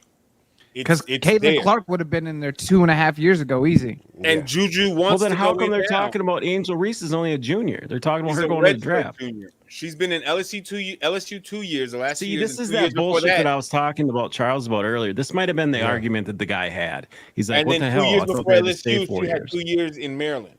Yeah. So she having to stay there is building the relationship with the players and the coaches, which is making women's basketball so dominant. Because we were wrong. I just checked the stats. I did a Charles. Did it? 2 years, 2 championships in the last 3 years. She has 3 titles with the Gamecocks. But in the 15 years that she's been there, she's 440 and 106. She's got an 80% win rate. Like, that is ridiculous. In 15 years, you've only lost 106 in the regular season, and in the tournament, you've only lost 55 games to 199. Like, this. I mean, her train is ridiculous. Yeah, her train could not have any more coal put in it, and it would run around the world twice. Like, I hate to say this. I want to see a woman college basketball coach try to transition into the men's game. Because I feel like there's not that much difference. I don't think there'll be any difference, to be honest with you. I don't think so either. I think it's a mindset. It's about can you run plays. I know exactly when this is going to happen. That will happen as soon as Becky Hammon, who's the most deserving WNBA coach, gets a head coaching opportunity in the NBA. I think because Becky Hammon, regardless of the personal bullshit that has never been proven about her, Becky Hammon is the best coach in the WNBA. She needs to get a head coaching at least opportunity in the NBA, and then college will follow. But would that hurt the WNBA? It's not going to happen. No, I don't think so. I think because then you have a chance to have NBA level coaches go down to not down. I don't want to say it like that, but go over. But I guess that's what I meant. But does this continue to hurt the perception around the WNBA if that were to happen? Like Dawn Staley leaving college and not considering the WNBA and going right to the NBA. That would be a great story, but would it hurt the WNBA? I think that would, but I think Becky Hammon has won two back-to-back championships with the Las Vegas Aces. So what about this? What about this headline if that happens? Becky Hammon dominates the WNBA, decides to take on the challenge of the NBA. I think any way you write that, you're putting the WNBA on a pedestal below the NBA. No. Yes. No. If you use that headline, if whoever you're writing for lets that headline go, LA Times does a pretty good job. So. Yes, it's 100% running down the WNBA as comparatively. But if you have a decent person and you write Becky Hammon, 2-time WNBA championship coach, wants a different challenge in life or something to that effect, wants a different challenge. I like that. And seeks NBA money or seeks NBA challenge.